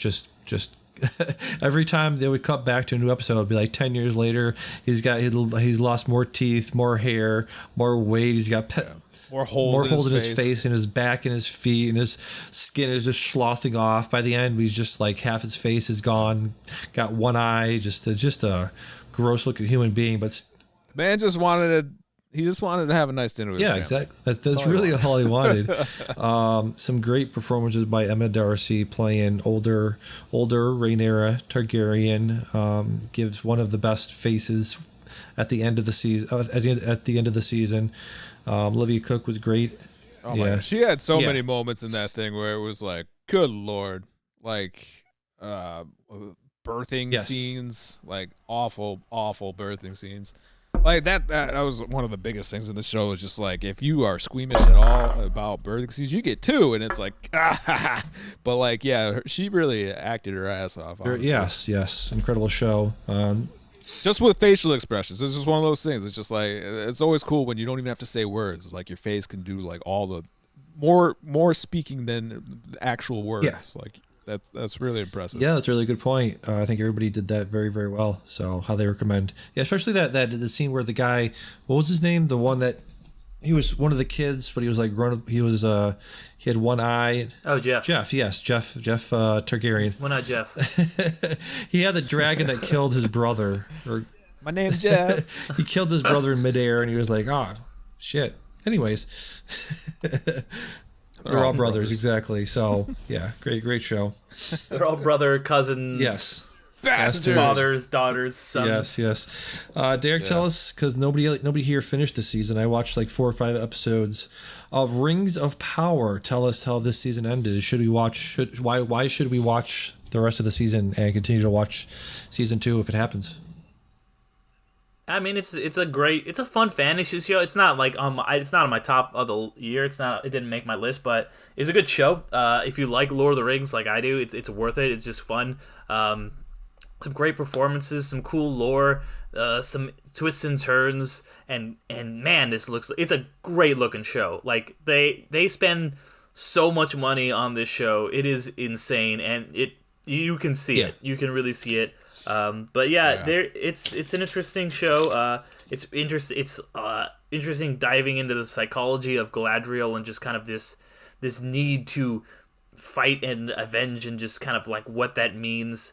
There is some really cool stuff. It ties into the Lord of the Rings in some interesting, unexpected ways. I think so. I'd recommend it. It's not like a must watch. It's not at the top of my list. But as far as if you're a Lord of the Rings fan, you got to watch it. That's what I'd say. Okay, I will maybe watch it if. Yeah. I'm not even that big of a Lord of the Rings fan, but I watched it and I thought it was fine. Yeah. Like you said, you could tell how much money they spent on this show. I thought they could have I think I've said it before, where they could have just put some scrub on this, grunge it up a little bit. Everything looks so bright and vibrant.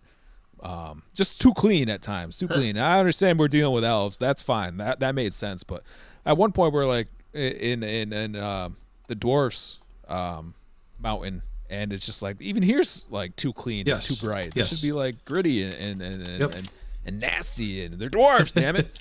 But I know they have the beautiful stuff, but you know. And let me tell you something. Galadriel, she has crazy eyes. Okay. Right. We're talking about in House of the Dragon, where Rhaenyra can with an expression say more than words can. Galadriel's eyes are screaming 24/7 on screen. It's she is an intimidating, imposing character. She's got those Alexandra Daddario eyes, you know. Yeah. Those big old ones. Yep. Mm-hmm. She was in White Lotus. Yeah, I know. That's another reason I want to watch it. All right. Yeah, a lot of pool scenes with her. So yeah. Well, yeah. Back to RingerVerse. It was a fine show. All right. So before wasn't on my list. I was just joking with you. Before we get to the best stuff on TV, in my opinion, Andy, you still with us, bud?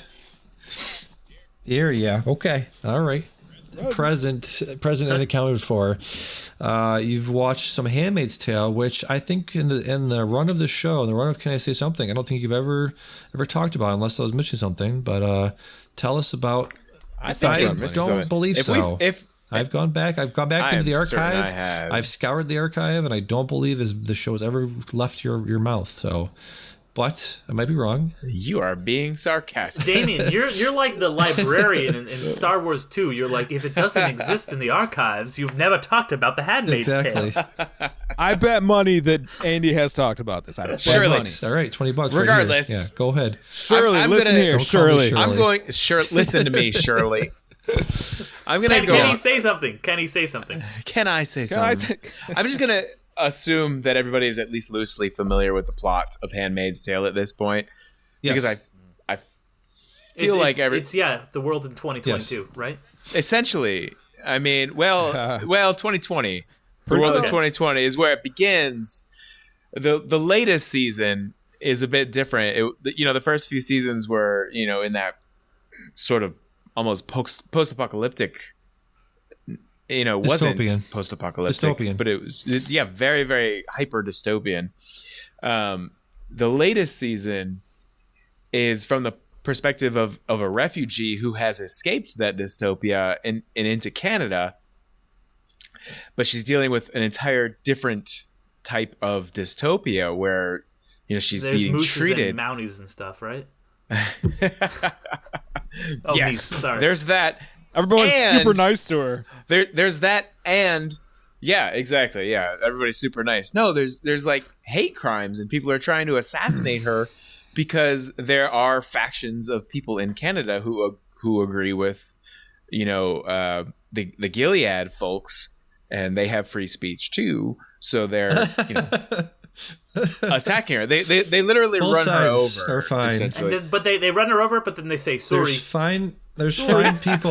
Sorry. There's very fine people on both sides. Mm-hmm. Yep. Okay. Very fine people on both sides. Exactly. So anyway, but yeah, I mean, spoiler, I guess. The whole thing plays out in Canada, and ultimately they end up having to ship off a lot of their refugees to another part of the world, because the population of Canada is so frustrated with them, which is crazy because it's essentially the exact same situation where, you know, people in the US react to, you know, refugees coming from places like Syria that are hyper dystopian places, and we can't empathize with them enough to allow them to stay and settle. But the exact same shit, and it's crazy just watching it. Sounds humbling. Right quick, I wanted to go back to Stranger Things and just point out the emphasis on heavy metal. Oh yeah, brought a tear to my eye. It was wonderful. Yeah. Eddie Munson is a martyr, and yes, that's that. I don't know what that means, but I assume it was a hot take. I don't think you that's don't know what a martyr means. I think any metalhead in the world. No, I know what it means. I haven't watched Stranger Things. I thought he might have been. Oh man, what are you doing with your life? Gotta get on that one, man. Watching other stuff, dude. Yeah. Anyway, Handmaid's Tale. If you all genuinely have not seen Handmaid's Tale from the get-go, you genuinely need to. It's incredible. It's incredible. The other thing, the only other show I really wanted to talk about was this one called Umbrella Academy, and I think I brought it up on another podcast in the past. I love Umbrella Academy. I am not caught up. I have not seen the most recent season. I'm glad to hear that. It's one like when we first started it, I genuinely did not want to like the show. Because the acting and the costumes were so corny. But after the first season, you know, and getting invested in the characters, the characters are so deep. Mm-hmm. And, you know, everybody's got their own story, even though they're all part of a pretty limited circle within the world. But the most recent series that came out last year, they essentially they're faced with the apocalypse while they squabble about their own family dynamics. It's good. It's good. Because also season 3 is the most recent one, right? Because I saw the Texas season.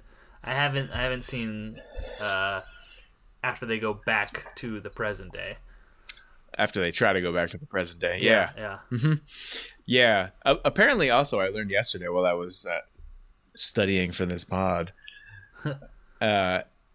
that the series is based on some graphic novels created by the lead singer of My Chemical Romance. Yep, Gerard Way. Yeah. And people are like, oh, well, it's like, no, he like studied like, you know, like comic book graphic design and stuff like that in college. Like that's what he went to college for, was writing comic books, and then he just happened to be in a really popular, you know, emo band, and he's like, no, this is like what I've been wanting to do, you know, like it's great. Gerard Way's great.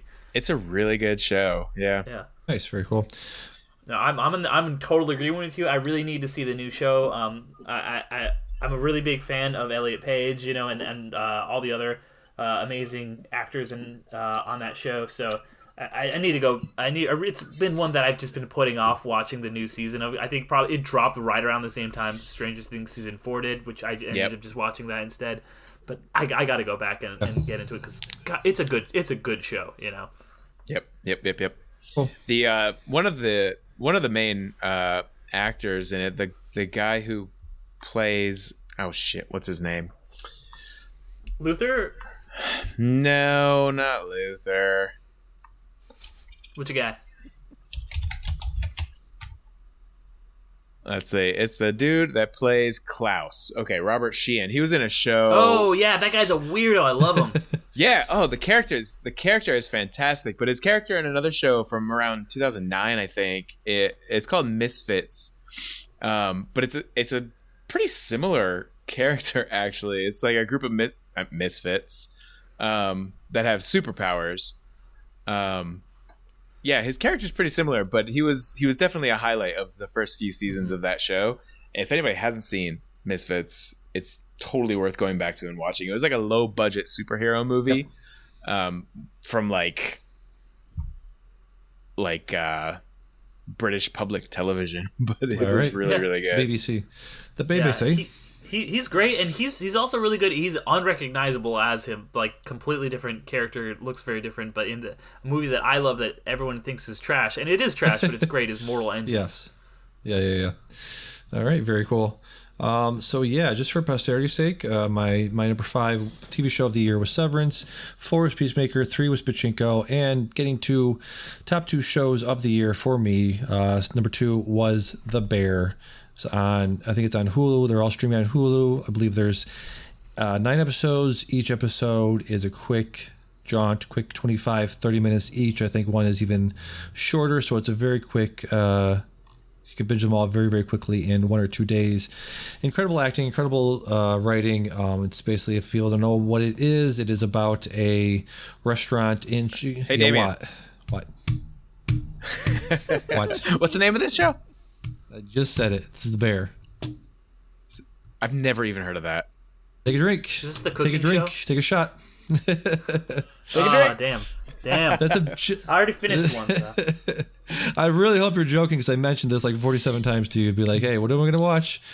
No, I just realized it was a drinking game based on what I was going to say, and I haven't said anything. So okay, all right. Yeah, just make sure at least had to throw that get out one there. in there. Yeah, or Gotta get an hour and a half in and you haven't said it yet. So yeah, go ahead. Well, I know you're lying, so I'm not drinking. We need to have a drinking game where every time Damian says "really well said," we take a drink. That's the drinking game. There it is. I haven't said that this episode yet, so yeah.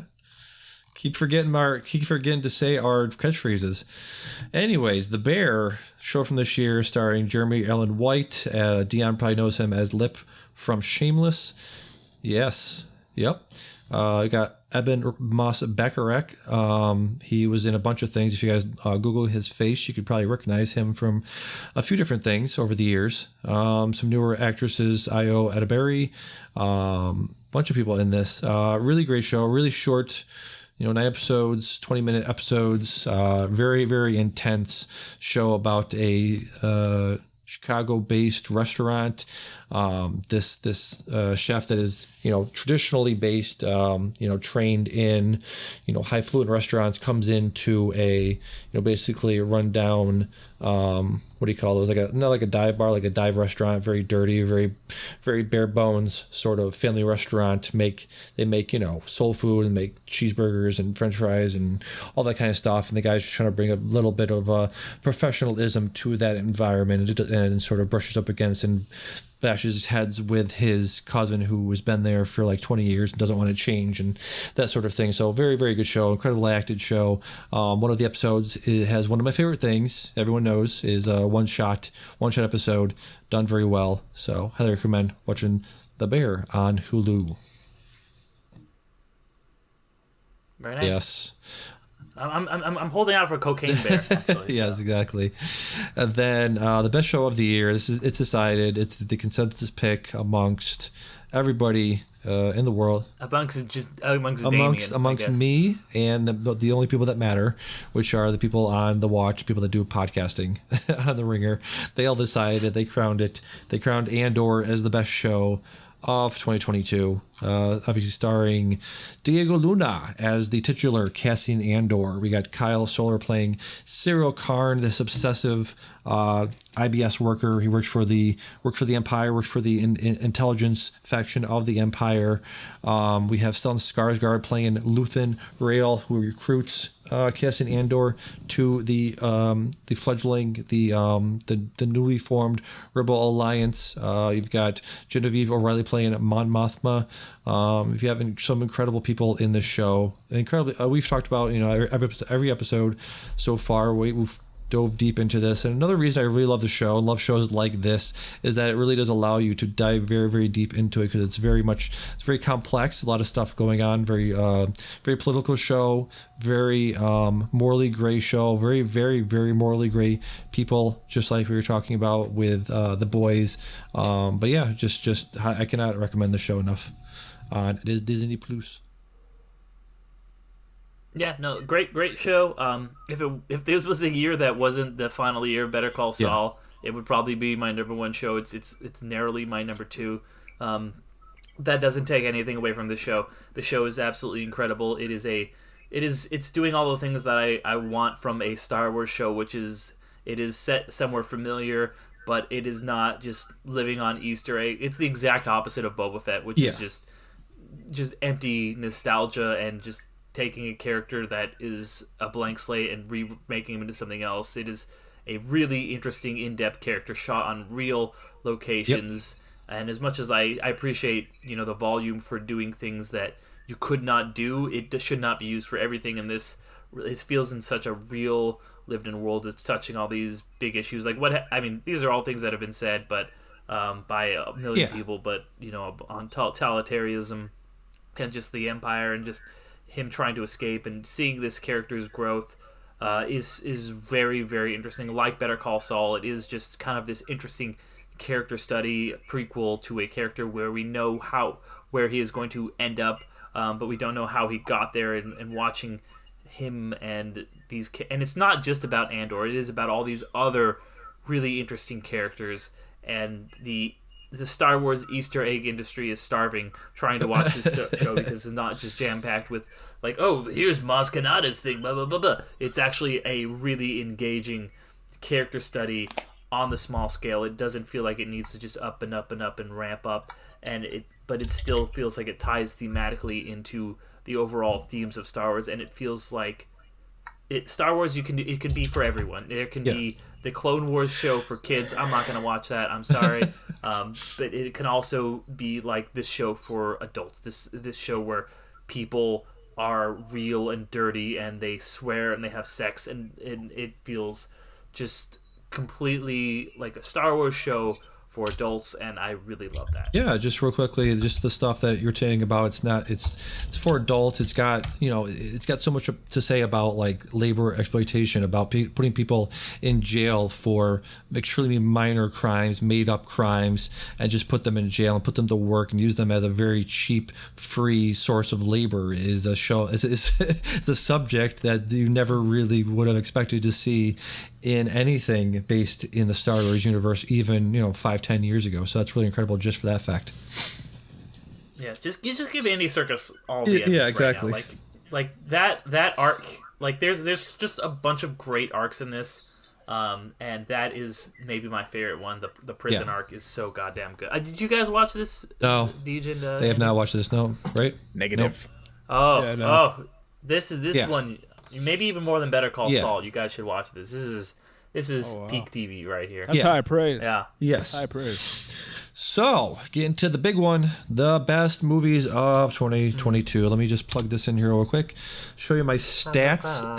Bwam, bwam, bwam. So, excuse me, guys. I believe you could take a look at my statistics. Yes, exactly. Ladies, keep your pants on. Got it. You can hear everybody just getting wet over the airwaves there. So this year, I watched 400 movies, the most movies I've watched in my lifetime. Included 111 from 2022. That's 781.2 hours exactly, rounded up, rounded down, whatever you want to call it. So the most, I averaged about 8 movies. What is this? 8 movies a week. They have all the stats on Letterboxd. If you go to Letterboxd and you actually log everything you've done, they keep all your stats there and they give you an end of year report at the end of the year. So I averaged 8 movies a week. Let's see, I watched Everything Everywhere All at Once. That was my last movie I watched. I watched that twice. Let's see what else we got here. They got a bunch of stats on here, which are very interesting. If you go down to my list here.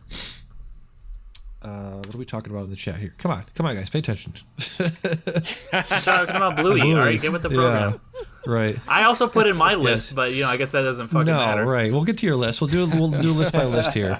Now, did you log all your stuff? Did you log every movie you watched this year? I did. Okay. I absolutely logged everything. Okay, we'll get to that. We'll get to yours next. Let's see. My highest average, the best thing that people rated apparently was Harry Curie, Japanese movie from the 40s. Most popular movie that I watched, as well as everyone else watched, was the Batman. That's on there. Some very interesting stats. I think the lifetime stats are interesting. Let's see here. You can scroll down and watch it yourselves. I'll put a link into the podcast notes when we're done here.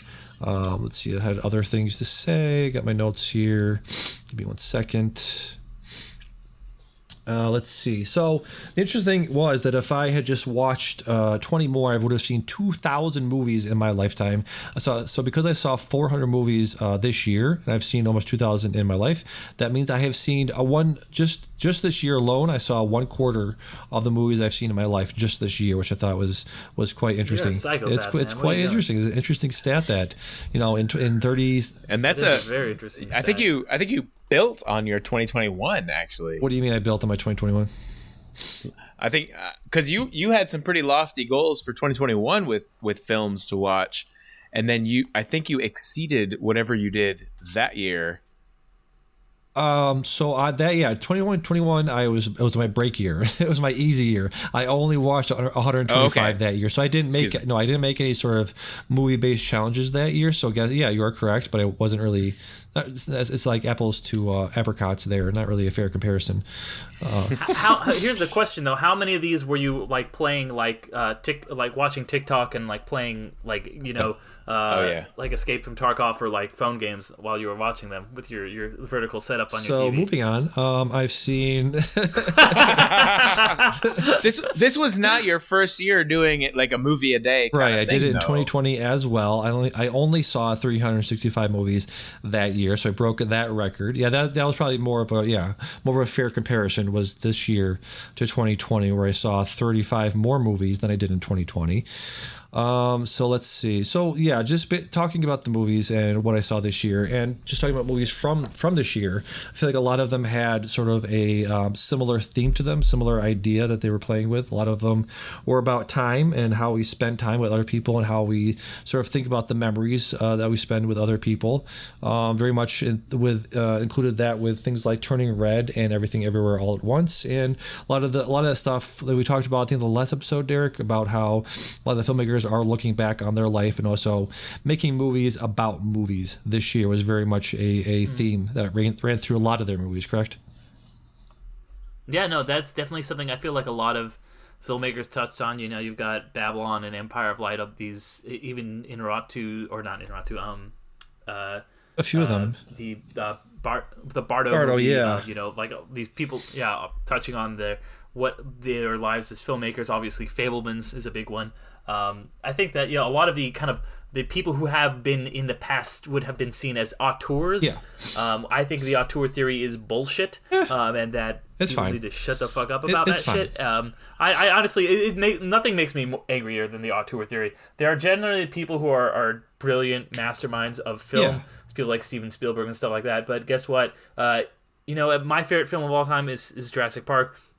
Steven Spielberg obviously deserves a huge amount of credit for that, but so does David Koepp, so does Phil Tippett, so does Jeff Goldblum, so do all these other people, and films do not sprout from the mind of one person, and the screenwriters don't get the credit that they deserve, that directors get credit for, and I'll probably touch on that with my assignment of the week that came up later, my Letterboxd assignment. But a lot of people are upset that the era of auteur filmmaking is ending, and I think that these directors are kind of looking back, not necessarily nostalgically, but they're looking back at this kind of ending era that films are like they did in the 50s. Film goes in waves like these where there will be waves where it's like things are more more director driven, and then it'll be more franchise driven, and then in the 90s they'll be more star driven, more like kind of like you have these guys like your Tom Cruises and these big names that drive things, and now they're just like they were in the 50s, becoming more franchise driven, and it does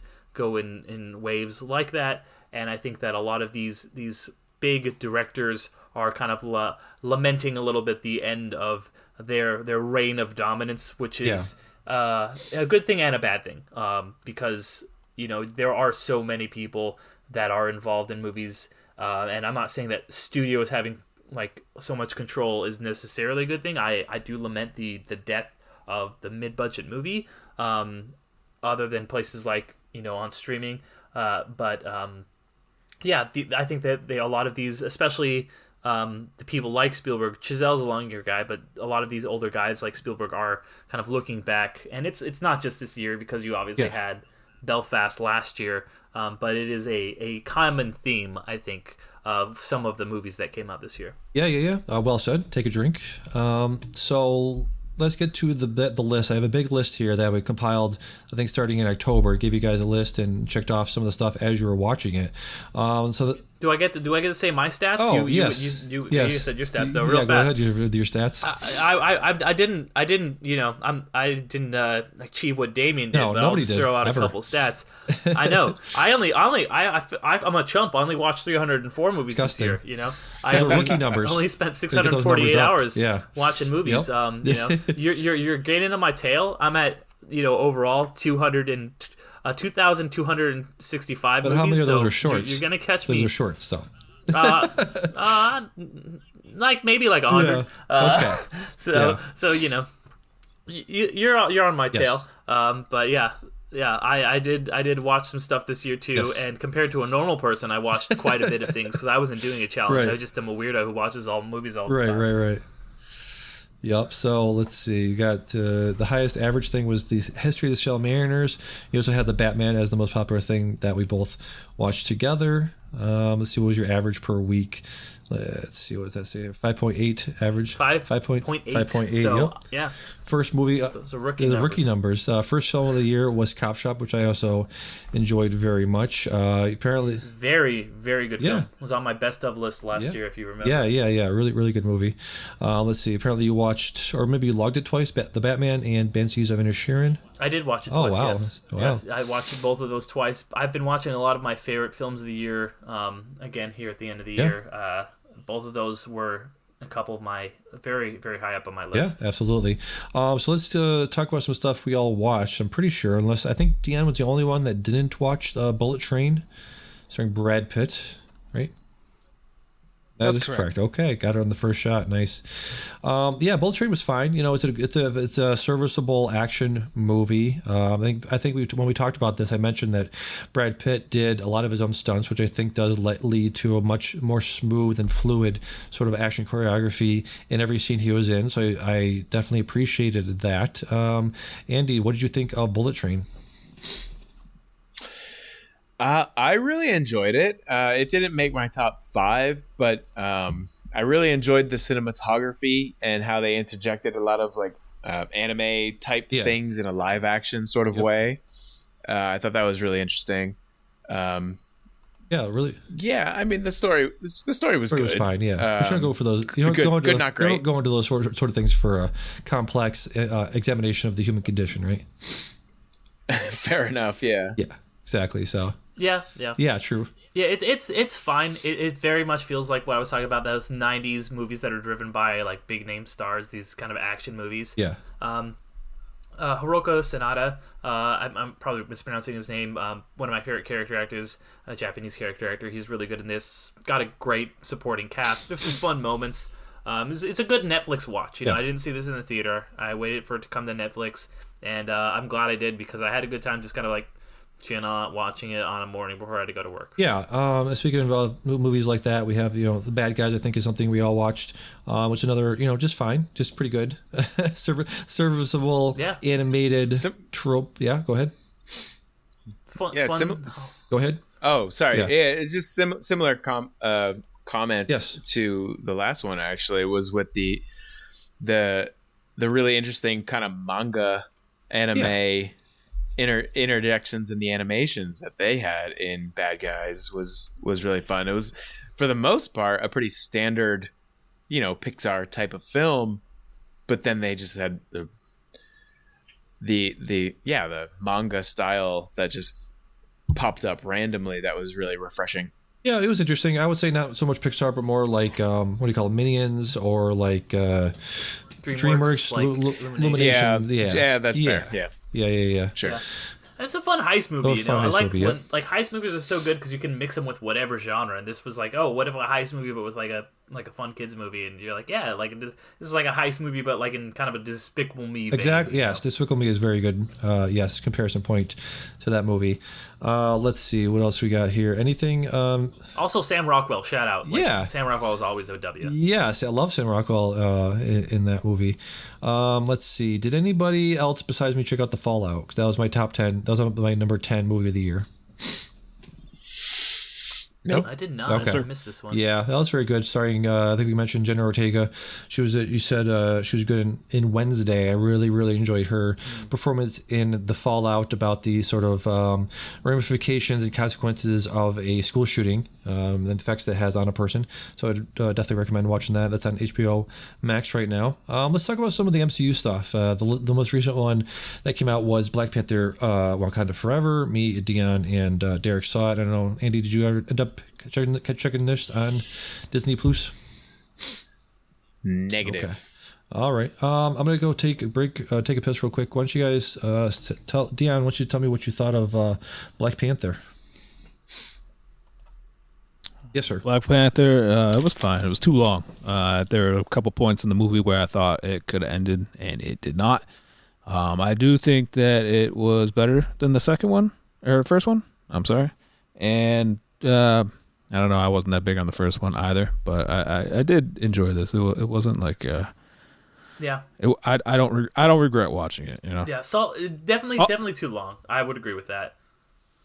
But yeah. I don't like how it, like, you know, I don't know.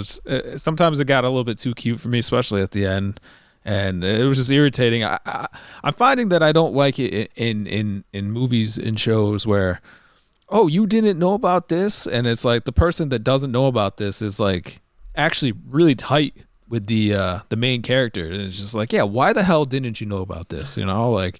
Obviously, I'm not. Yeah. I don't want to spoil it for Andy or whatever. I don't know. Andy, there was that moment where they're spoiled? like by the fire. It's like Chadwick or Black Panther T'Challa never told you about this. I'm about to tell you this huge thing. Oh, what's this person over here? Let's not mention this until I get the post credit scene. You're like, all right. But I did like it. I did like it. There is a Chadwick-sized hole in it. That's the thing. Like, you're never going to replace Chadwick Boseman. Oh, for sure. He's an icon. Yeah. He's incredible. And Letitia Wright is not that. Letitia Wright is a good. She's good as a supporting role. I like Shuri a lot as like the kind of fun sidekick. As this kind of world weary lead in it, she doesn't work for me. And maybe part of it's like we've all learned in recent times that it's the same thing that happened with Chris Pratt. You're like, maybe this person's kind of the worst. But so maybe that's part of it too. But I did overall enjoy it. It's not a film I'm gonna go back to anytime soon, though. Like you said. Yeah. Yeah, definitely not. There were characters in there that were introduced, like Ironheart and Namor. Actually, Namor used more of M'Baku. M'Baku. Oh my god, that's my favorite character. Is M'Baku. You're speaking my language. I love M'Baku. Yes. I wish there was more of him. There was a point when I thought he died, and I was like, no, not my boy. Ibabe, no. I became Tom Hanks. I was like, my boy. Even Namor too. I enjoyed his role. Yeah. Although I felt like the way he ended up getting beat was kind of weak. Not a great fight. Yeah. I will say kind of weak. I will say though, I did watch this with my co-hosts of Underrated, Alan and Ariel, who they're both Hispanic. They both have parents and grandparents that come from Mexico, and they did when they go to like Talocan and they see Namor, they were just like they were both so like, oh my god, like it's our moment, and that can't be understated. Like to have representation like representation. that. It is so important to see it, and I think I saw this movie with like me and a group of like. I was the only white guy. It was me and like 9 Mexican people, and that was a really like just by chance, and it was just a really cool experience to like get to be on the outside looking in and getting to be there with people experiencing their culture represented in such a cool way. So you can't take anything away from that. That's such a cool thing that you can do that regardless of what else happened in the movie. I'm really glad that Marvel's doing stuff like that. I am too, and I want to be. I feel like sometimes that's some of the pushback for the Phase 4, like I think that's like the pushback sometimes. Like people are just like, like getting so uptight about like things like She-Hulk or Miss Marvel or things like that. Like that's it is great to see. It's kind of pathetic on some of the fans' part to diminish that. Yeah, no, absolutely. You're 100% right, and I think that is a big reason MCU Phase 4 has gotten such criticism. And if you look at it, a lot of it coincides with just the fact that Marvel films are more diverse. They are not just like cis white dudes all the time. It is other people of other ethnicities and genders and sexualities and every other thing. Yes. And it's just just the straight white guys are just mad about that. And that's one thing I loved about She-Hulk so much, is that it just took such a shot at that like specific kind of angry fan.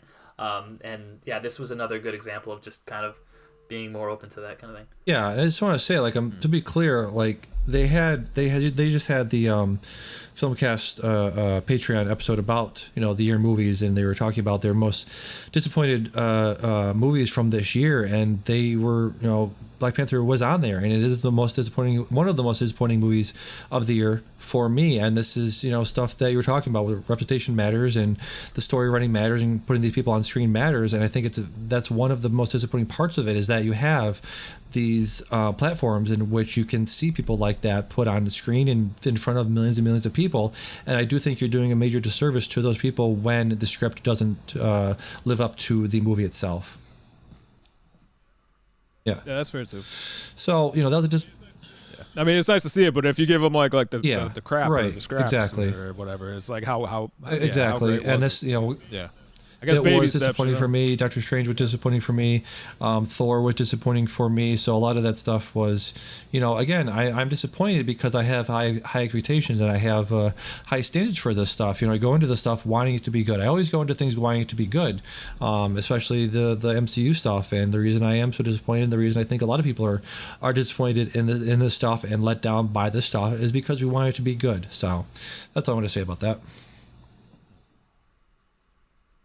Yeah, well said. Thank you. Yeah. I mean, I didn't have the same reaction. I definitely. That's not my line. That's your line. Go ahead. I definitely didn't have the same reaction at Use It All. Like, it wasn't. It was never going to be as good as the first one for me because of Chadwick. Right. But I definitely did not have the same reaction as you did, Dave. Yeah. Especially to that one. Doctor Strange, I get the criticism a little bit more. I did like it. Thor was what it was. Yeah.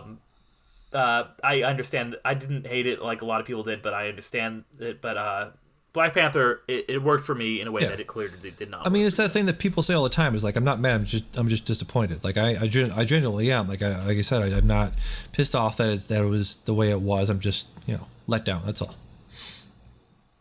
Yeah. And that's the thing. Movies are subjective, and they will work for some people and not work for other people. Yeah, exactly. And then just some stuff. Apollo 10.5. I believe Dion watched just recently.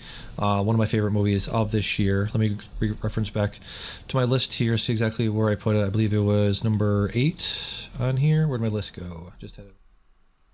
Apollo 10.5 was number 7 for me. Dion, you just watched this recently. What'd you think of this? I have it at my number 2. Wow, really? Yep. Yeah, I know this. I really vibe with this. I'm all about like the nostalgia aspect of stuff. Like I like feeling good, and this, I wasn't even alive during this period, the 60s, 70s, the Apollo launch and all that. But this movie made me feel like I was. These felt like my memories almost, and just the way that the movie was, the animation, like it almost felt like a dream sequence, like kind of like hazy, blurry, but like vivid. Still felt like really, really real, and just some of the stuff they said, like even the way that the movie ended, where like I mentioned it to you, I'm like we've seen these moon landings. The footage of all this stuff like hundreds of times in our lives by now, and we, like we said, we weren't alive for that. But after watching this movie, it almost feels like I'm sitting on that couch watching it for the first time. Just that whole family setting, and that nuclear family setting, massive. I have like 4 or 5 sisters and a brother, so like I can understand that. But we're all broken apart. But like this movie, like it really captured on that closeness. Something that you wish could have been, but it wasn't. Yeah. But yeah, everything, like just watching that moon landing was just like, you've seen it so many times, and then the mother was saying like, like, because the dad was upset that one of the sons fell asleep. He's like, I just wanted to remember this, and she's like, oh well, the brain works in weird ways. He'll wake up and turns out he had a dream about it, and his brain will just be like, I was there. It fills in the blanks. I'm paraphrasing, but that's exactly how I felt watching this. That makes me want to watch it, hearing you say that, because, like Damian, I love you, man, but like, you know, sometimes you'll be like, you know what, this is a movie it's you know, it's really, and then I'm like, all right, man, I get it. This is on a lot of critics lists, really so you feel like you gotta emotionally. like say it's, okay, it's whatever. Good. Yeah, and like I'm like, okay, I know that Bill Simmons said he liked this shit, and the film cast said he liked it, so you're gonna say you like it too, Damian. Okay, all right. You know, but when I hear Deej, you know, Yes. you got your own thing going on. Yes. I'm not a big Linklater fan. I do not like Richard Linklater 9 times out of 10, but he does hit sometimes. So hearing both you guys, both sides of the spectrum, really liking this, I think I gotta go for it now. You know, absolutely. I gotta watch this. Yep. Yeah, like I said, like if you like feeling good, I think this is a good movie for it. I mean, I like feeling sad, but I mean, sometimes I like to feel good. Yeah, but that is. Yeah. And it's just, it fills you with so much hope too. Like the whole space race, the moon, the moon landings. It was just like that was such a hopeful time, and it's just like, I mean, as a white person, it was a great time to be alive. Exactly. During that time period, but and I do like though that they captured that a little bit towards the end. Like, okay, we landed on the moon, and then like the interest, it kind of flashed Why do you to on the moon? like time period today where like interest can't be held for more than a second. Like once they got there, it's like, all right, I'm kind of bored. And then they were showing like the resistance, like people against funding NASA with so much money, and then like the black people were saying like, well, why are they giving so much money to travel into the moon? Like, why can't they give it to poor black communities? We could easily like, do both. That stuff was first man hit on that same note really well. I felt like if you guys ever saw the Damien Chazelle movie from a couple years back, there was some stuff like that in that that I felt like was very, very poignant. So I which affected me. So I'm gonna have to watch this one. It's on Netflix right now. You can check it out there. Yep.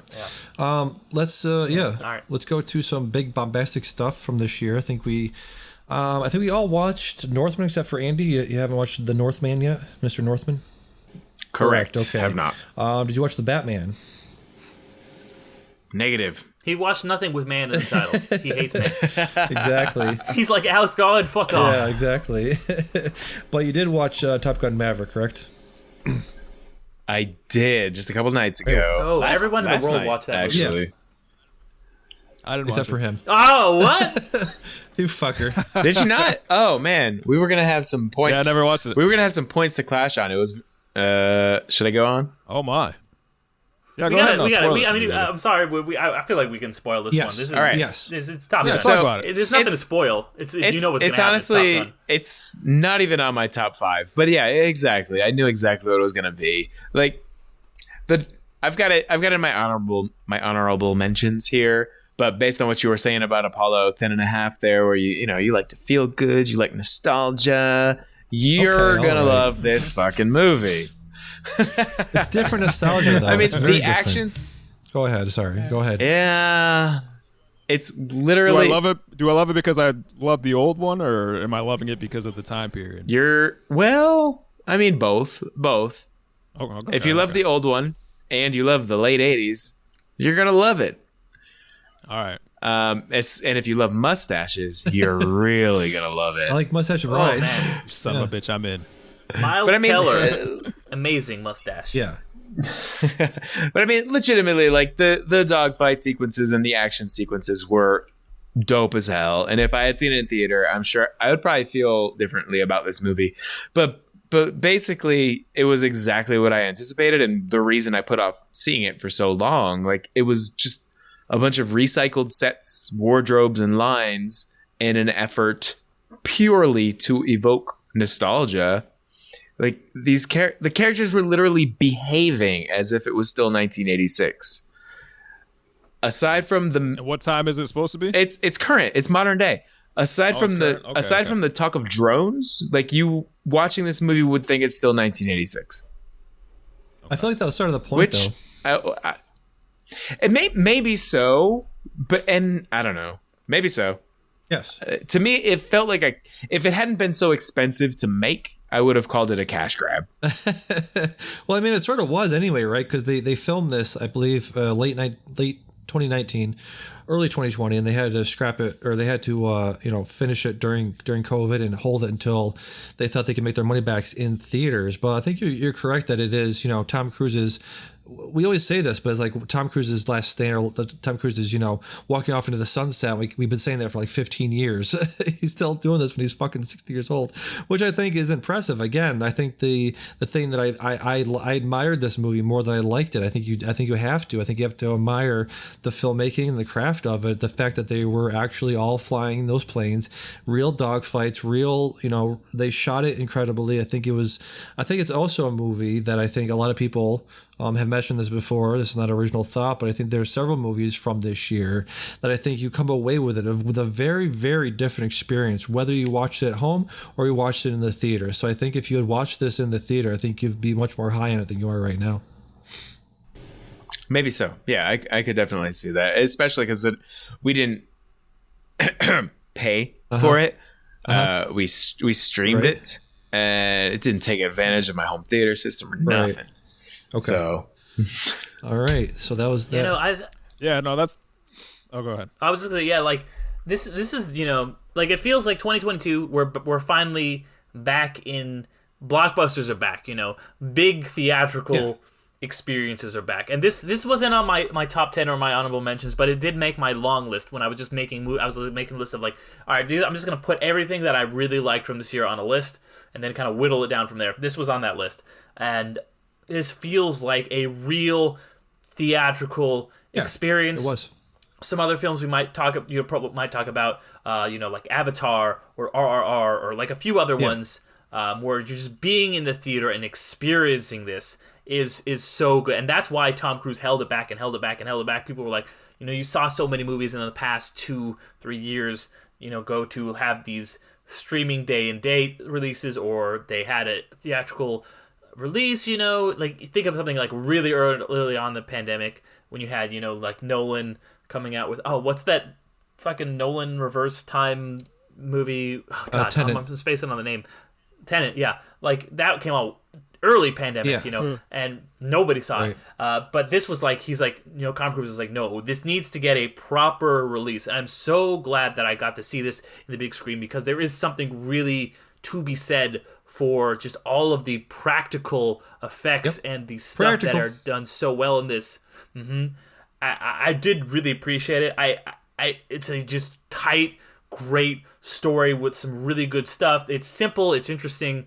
I do have some problems. My problems with it are mostly the fact that it feels very, very spineless. It feels like we're going up against the quote-unquote the enemy, which is, so whoever you don't like, you can be like, well, this is the Russians, or this is the Chinese, or this is the North Koreans, or this is the Democrats, or this is the woke, whatever. Like, you can just kind of project whatever. It's also very clearly a recruitment video for the Navy. It's just like the first one was. They actually set up booths outside of these screenings for this.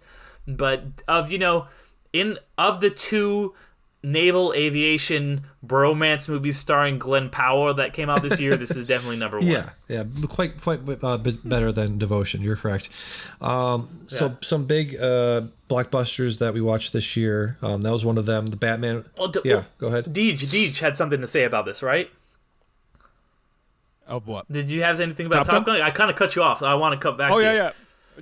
No, I was just gonna agree with both of you guys. Where I didn't watch it. I made a conscious effort, or not effort, but decision not to watch this movie before this, because like you guys are talking about theatrical releases, and I felt like it wasn't gonna hit the same as it would on the screen, as opposed to watching it in a little 2x4 box on my phone while I'm got like a text message in the background. It wasn't going to hit the same, and I recognized that, so that's why I didn't watch it. But one of the big bombastic movies this year. The Batman was the other one. Was it just you and me, Derek, that watched the Batman? Oh man, you watched it. I watched it. Right. There we go. It was pretty good. I feel like we talked about that already. Pretty good. Well, we got this is a fucking great movie. It was. Man. But we have a lot. I'm getting a little spicy. I've had a couple of drinks. This is a good movie. We have a lot more to get. Yeah, hold on. Actually, we got a lot more to get to. Yeah, I know, but we have a lot more to get to, so we got to kind of This is a movie that was in my top 5. It's in your top 5. Sure, okay. I will say, like, this is that's what I was gonna say too. I mean, you guys know me. I'm a big Marvel stan, but none of my Marvel movies cracked my top 10. None of them even cracked my honorable mentions, except for maybe Werewolf by Night was pretty solid. But like of all the superhero movies, of all the big budget movies, this was the one that I was like, I'm all in on this. And I think that Matt Reeves is one of the directors who, like, I talked about, like, I think the auteur theory is bullshit, where he is this guy who works with the studios and is able to deliver these big budget movies, but still they feel like indies. They are bombastic and amazing and huge. Like, he did the Apes trilogy, or the second and the third of the Apes trilogy, which are some of my favorite blockbusters ever made. And him getting to do the Batman is like, it feels like it shouldn't have happened. It feels like we tricked the world. Like it just happened because DC is such a fucking mess and they couldn't get their Ben Affleck Batman movie together. So like, whatever, we'll just make one and just let this guy do whatever he wants with it. And he actually made, for the first time in my life, a Batman movie where it feels like the Batman 90s TV show. And it's like a Batman who is like looking at clues and solving crimes. And none of the other Batman movies, as much as I've loved them, have done that. Like the shit where, like, in Dark Knight, one of the greatest movies of all time, where he shoots a bullet at the block, makes negative sense. It hurts my brain every time I think about it. But this one, he's actually solving clues. He's looking at these things. He's dealing with all these people. You've got all these great support. Like Colin, this is the year of Colin Farrell, by the way. Yes. You know, him as the Penguin who's like, what are you showing? Like, he's so fucking good in this. You know, you've got, and by the way, just gonna put this on the record. There's got to be so many people who watch this movie. What Pirates of the Caribbean and The Mummy and Mulan did for our generation. How many people that are bisexual watch this movie and realize something about themselves? Because you have Robert Pattinson and Zoe Kravitz as like these hot love interests in this movie. People gotta watch this movie and be like, oh shit, okay, I'm in, like whatever.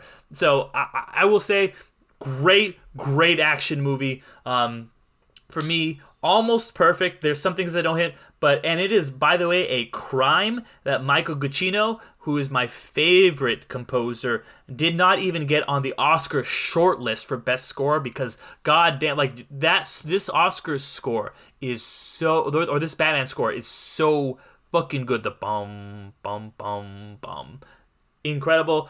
Absolutely one of my favorite movies of the year. Like it's a movie that, despite being over 3 hours, I would rewatch it all the time. Well said. Yeah, that was my only issue, was it had a pretty long run time. But yeah, that's the main reason I haven't seen it.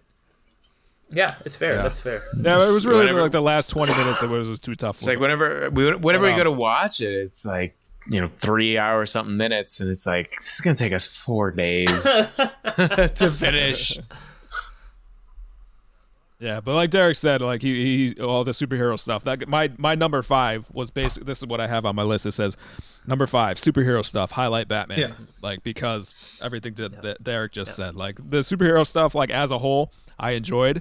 There was nothing really to write home about, but Batman was the best out of even all the Marvel movies, and I like Marvel better than I like DC. I really can't stand Batman half the time, but the Batman. That was a good movie. Yeah, so exactly. Yeah, only movie in my top 5 that was over $100 million budget. Honestly. Yeah, I was making my top 10, and I was trying to, figure in. I was trying to squeeze in one of these big $100 million movies. I thought at one point it was going to be Top Gun. At one point it was going to be RR.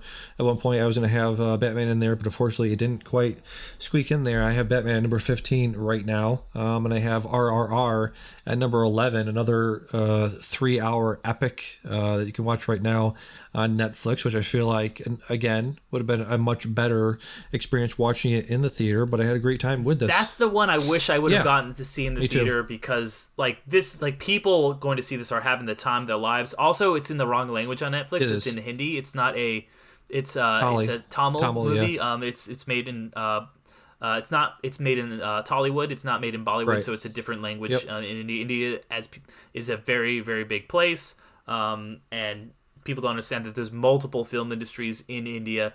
And yeah, this is it. But I did get to watch it at home. I did really, really have a good time with RR.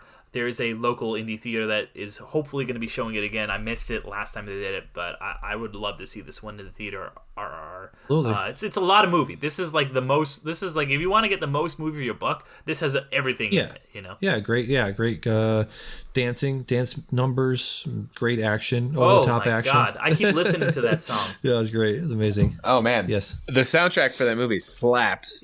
Yes. Like Yeah, we enjoyed this one a lot. It was just hilariously over the top.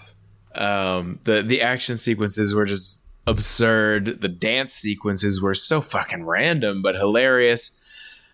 The only reason it's not, I've got it at like number 6, but the only reason that is because, you know, I'm watching it, and the whole time I've never seen anything like it, so it's just a totally different experience, and the whole time I'm like, do I like this or is it ridiculous? I'm not sure. Those aren't mutually exclusive, right?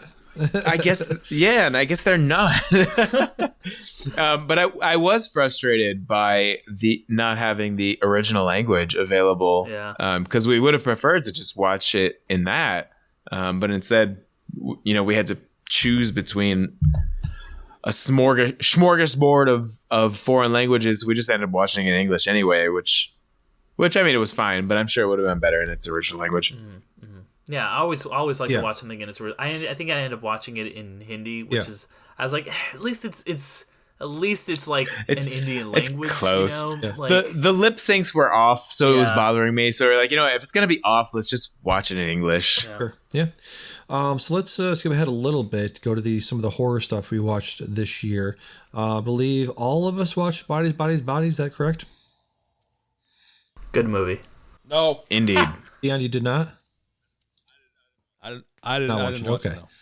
No. Bodies is my number 9 movie of 2022. I absolutely loved it. You can go back and read my whole review on my blog. But yeah, just very smart, very incisive, very great composition, great examination and presentation is what I'm looking for of, you know, Gen Z culture, Gen Z behavior, Gen Z mentality of what they would actually do in a situation like that where they're just sort of turning on each other.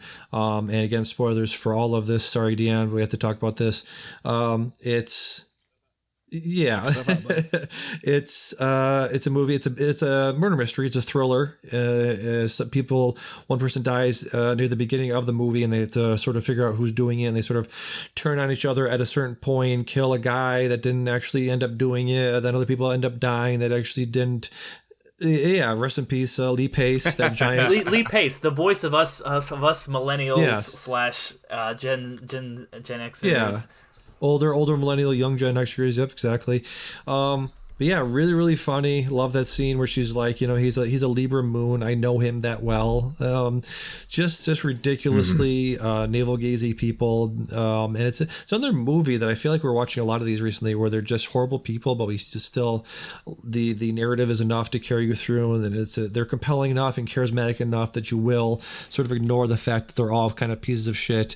And I didn't see the ending coming where it's except for Alice, the podcaster. She's the one good person. Of course. The podcast. Yeah, podcasters are the best people. They're the most marginalized and most oppressed people in the world, except for gamers. Gamers are the most oppressed people, so that's, yeah.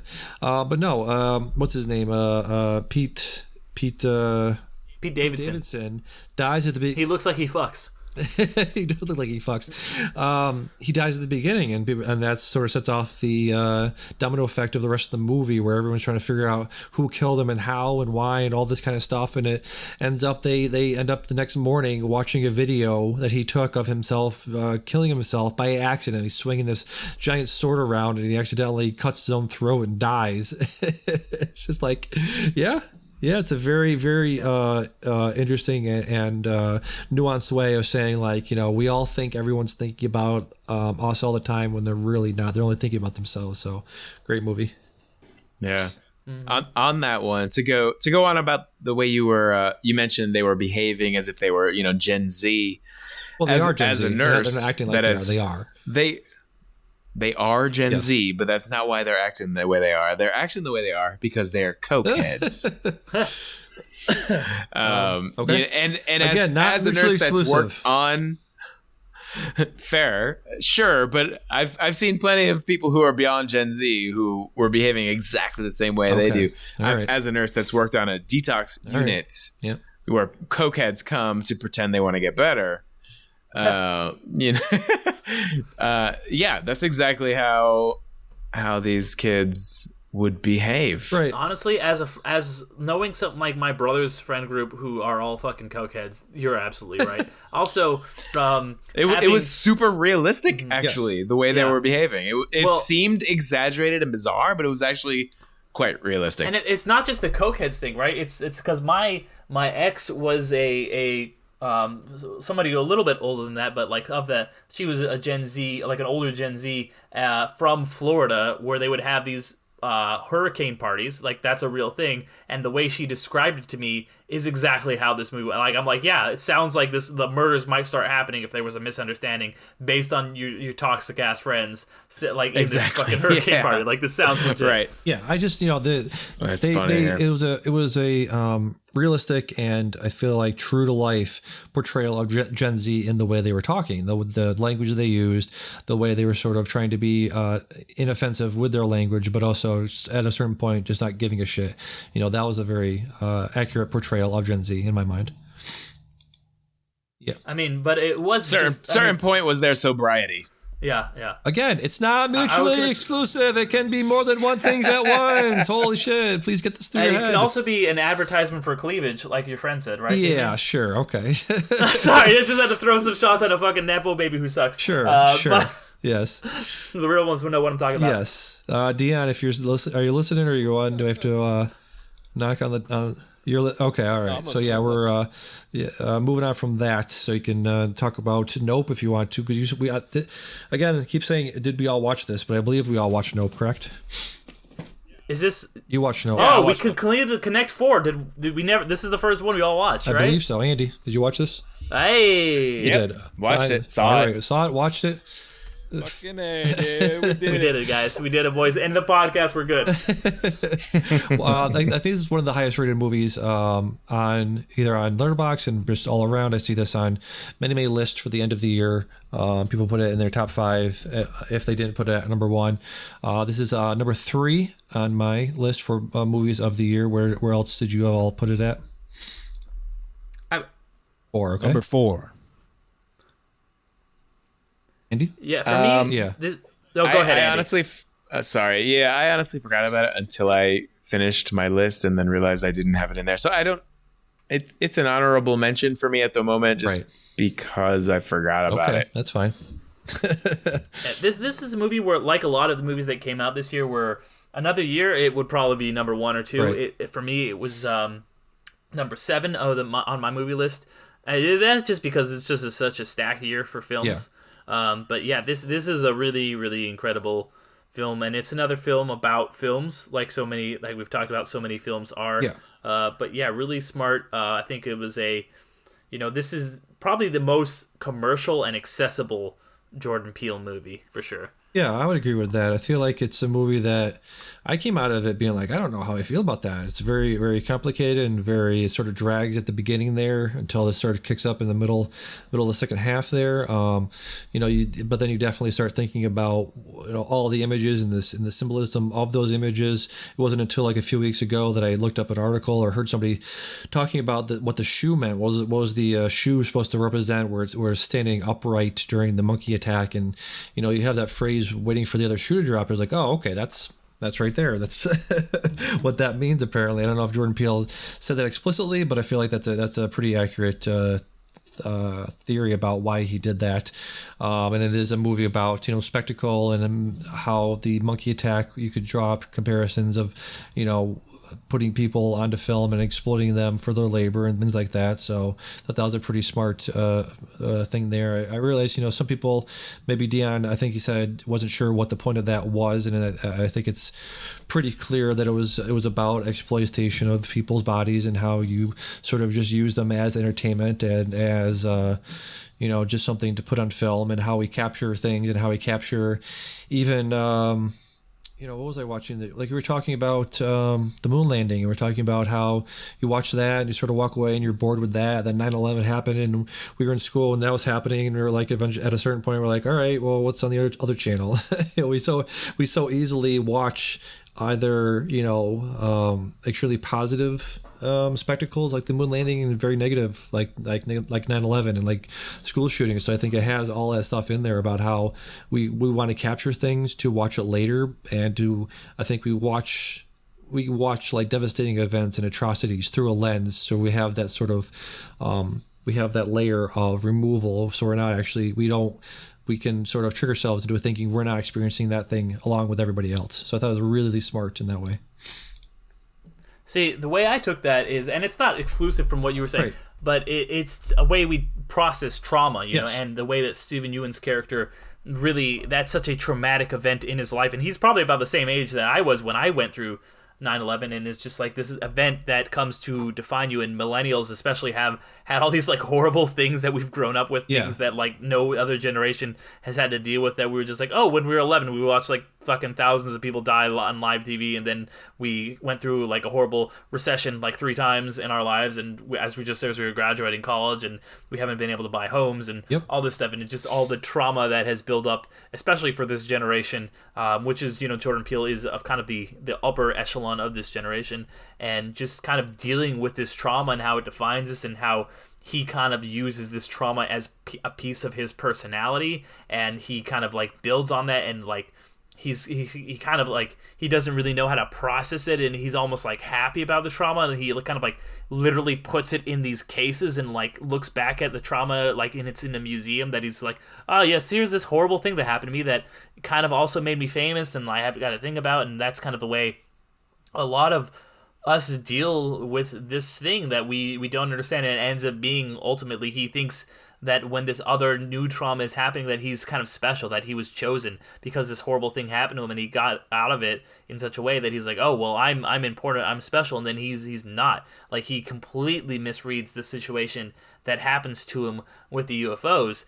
So it's all about just like understanding and coping with these awful things that happen to us, and you know how it's so, on one level it's so animalistic, the way the horses deal with this, and it's just like, yeah, don't look at this thing, and the way that Daniel Kaluuya's character deals with his trauma, with his father dying, and having to deal with like the fallout of that, and then him realizing that no, this is not a thing to be trusted. This trauma that hangs literally over my head in this kind of flying saucer / animal thing is not something that should be embraced. This is something you cannot like look at it, or otherwise it'll just like suck you up and destroy you. You've kind of like got to accept that it's there and deal with it, but not make it a whole big part of your personality. And I think that's one thing that the film does really well. Yeah, exactly. Deanne. That was deep. That was deep. Yeah, Deanne, what did you think of this?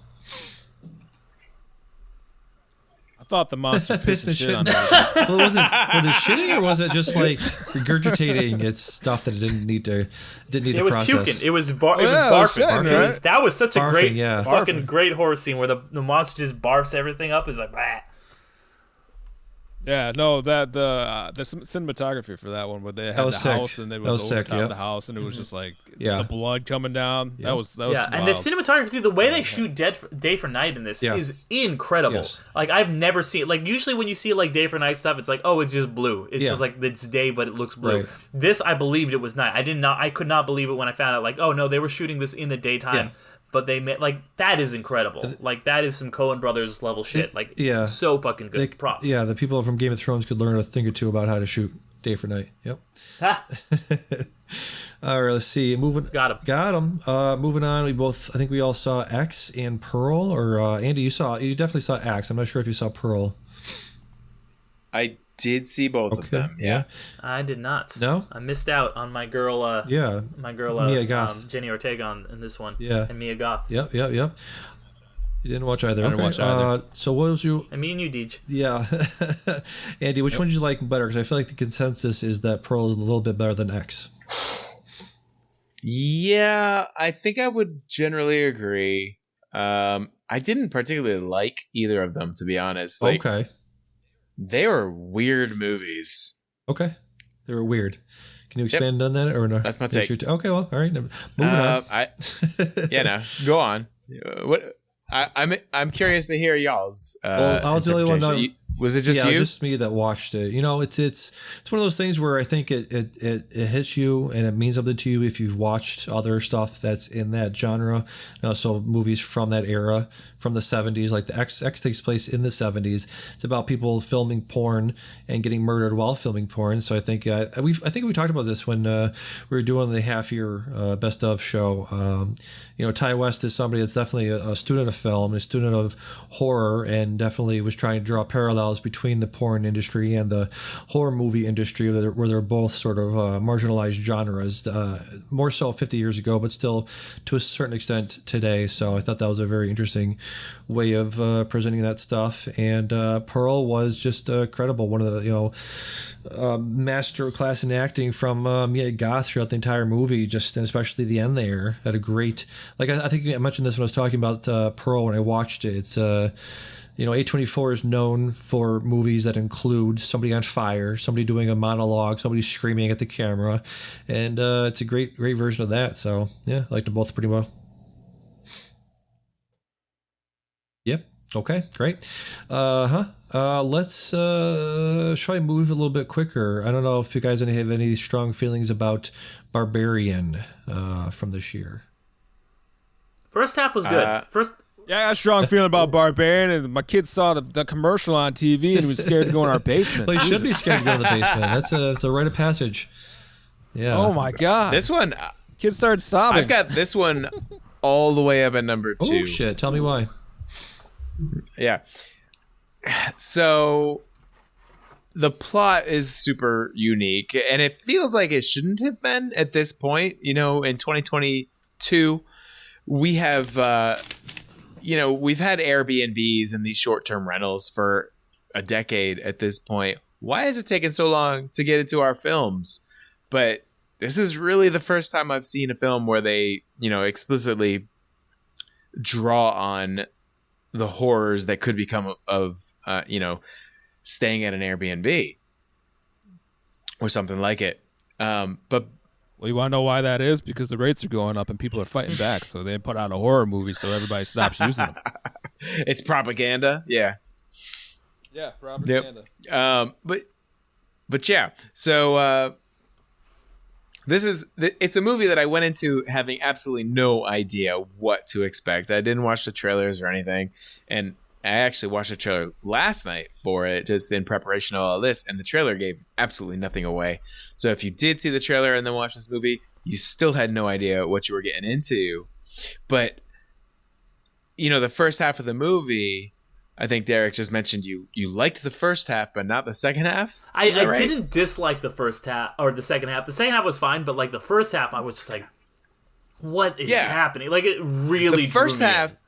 The first half was a traditional horror movie. You're kind of baited in with these tropes of there's some guy in the house that I'm supposed to be in, he must be the bad guy, or someone's double booked this rental, someone did it on purpose, and none of that came to fruition. It was some totally fucking random shit that I've never heard of, that I've never seen, like some Detroit OG from like the 60s or whatever. Yeah. It hunkers down in these tunnels under his house with a woman he kidnapped and raised and had children, and then inbred children, and these 2 generations of people never saw the light of day. Right. And somehow, as intense as that sounds, there's also these laugh out loud moments and brutal kill scenes like simultaneously happening. And the monster from the dungeons, you actually end up having some empathy for her. Yes. Yeah. Yeah, I thought it was a phenomenal. No, I didn't dislike it. I think I would just like really like the first half made me be like what is happening here? And like you said, like a lot of this stuff didn't pay off from the second half. I had nothing against the second half. I was like, okay, this is what this is. Like now I get it what it is, and I think I just like went in like the first half hyped me up too much. That it just couldn't pay off exactly what it was. But I did enjoy the second half. I think the second half also offered some really interesting critiques on like cancel culture and stuff more than probably some other stuff that's going to be high up on some other people's list that's not going to necessarily be high on my list. Right. That I thought was really smart, interesting. It's just like this, John Wick barbarian monster that lives in here. I thought that was really interesting, and you do, like you said, feel sympathy for. I did feel sad for, like, they had the the generic black guy who explains something and then just dies like every other horror movie. Yeah, I felt bad for that dude. Yeah. It was so blatant, though. Yeah. Like, it wasn't. They didn't try to be subtle about it, Yeah, no, which no, I no. appreciated. It was almost like a token black guy. Yeah, absolutely. Yeah. Which is not something we've seen in a decade or so, in the token sense. Sure. Yeah. Sure. Yeah. Yeah. Also, I would like to emphasize that I said the momster, the M-O-M. Very funny. That's very funny. Mm-hmm. Yeah, good. Good job. Well said. Nice. Well said. Take a drink. Yep. Shit, I'm out. I need to get out. Yeah, I enjoyed it as well. I think this is at my barbarian is my barbarian. Where the hell did I even put it? Where did I put it? Oh, down 25. I mean, that sounds low, but also if you look at I'll post this on the podcast notes, but I have like 40 things on this list, so you gotta take that into context. But I really, really enjoyed it. I think I'm in agreement with both of you guys that it's, first half was stronger. I feel like the first half was definitely more this psychological thriller sort of deal where you're not really sure what's going to happen, and then the second half sort of like pops off, and the rest of it's just like, what the fuck am I even watching? Definitely transitions to and evolves into a creature feature by the end, which I thought they handled a lot better than something like what was that one from a couple years ago that I referenced when I talked about this last time? Malignant did my I hated Malignant. Yeah, it did the creature feature. I fucking hate that movie. Yeah, me too, and I think it did that much better. I do think you had to suspend a lot of disbelief when it came to the woman falling off a 50-foot water tower and surviving. I thought that was a little ridiculous, but yeah, just overall. Well, she landed on top of the monster. But she jumped first. How did she? The monster saved her. How did she get on top of it when she fell off first? Riddle me this, Batman. The monsters fall faster. Okay, I don't know. Anyways, it was good. I think, like you said, yeah, the cancel culture thing was interesting. I feel like the hilarious moment when like it's so much danger and so much horrific events happened in the basement, and he's just down there like, wow, this is a lot of square footage for my new Airbnb. I get a lot of tenants down here. It's like, what the fuck? So I really enjoyed that part. Yeah. One of my favorite movies of the year. Definitely one of my favorite horror movies of the year. Yep. Let's see. We'll move on to Eat the Rich stuff. When I said Eat the Rich to you guys, I feel like you took that literally. I don't mean that literally. I mean, it's just the Menu and Triangle of Sadness and Glass Onion came out this year.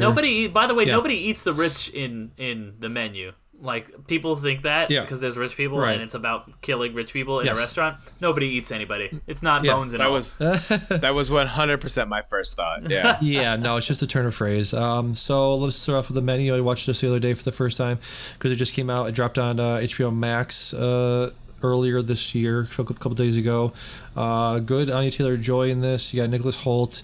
You got I forgot the guy's the chef's name. Ray Fiennes. Ray Fiennes, thank you.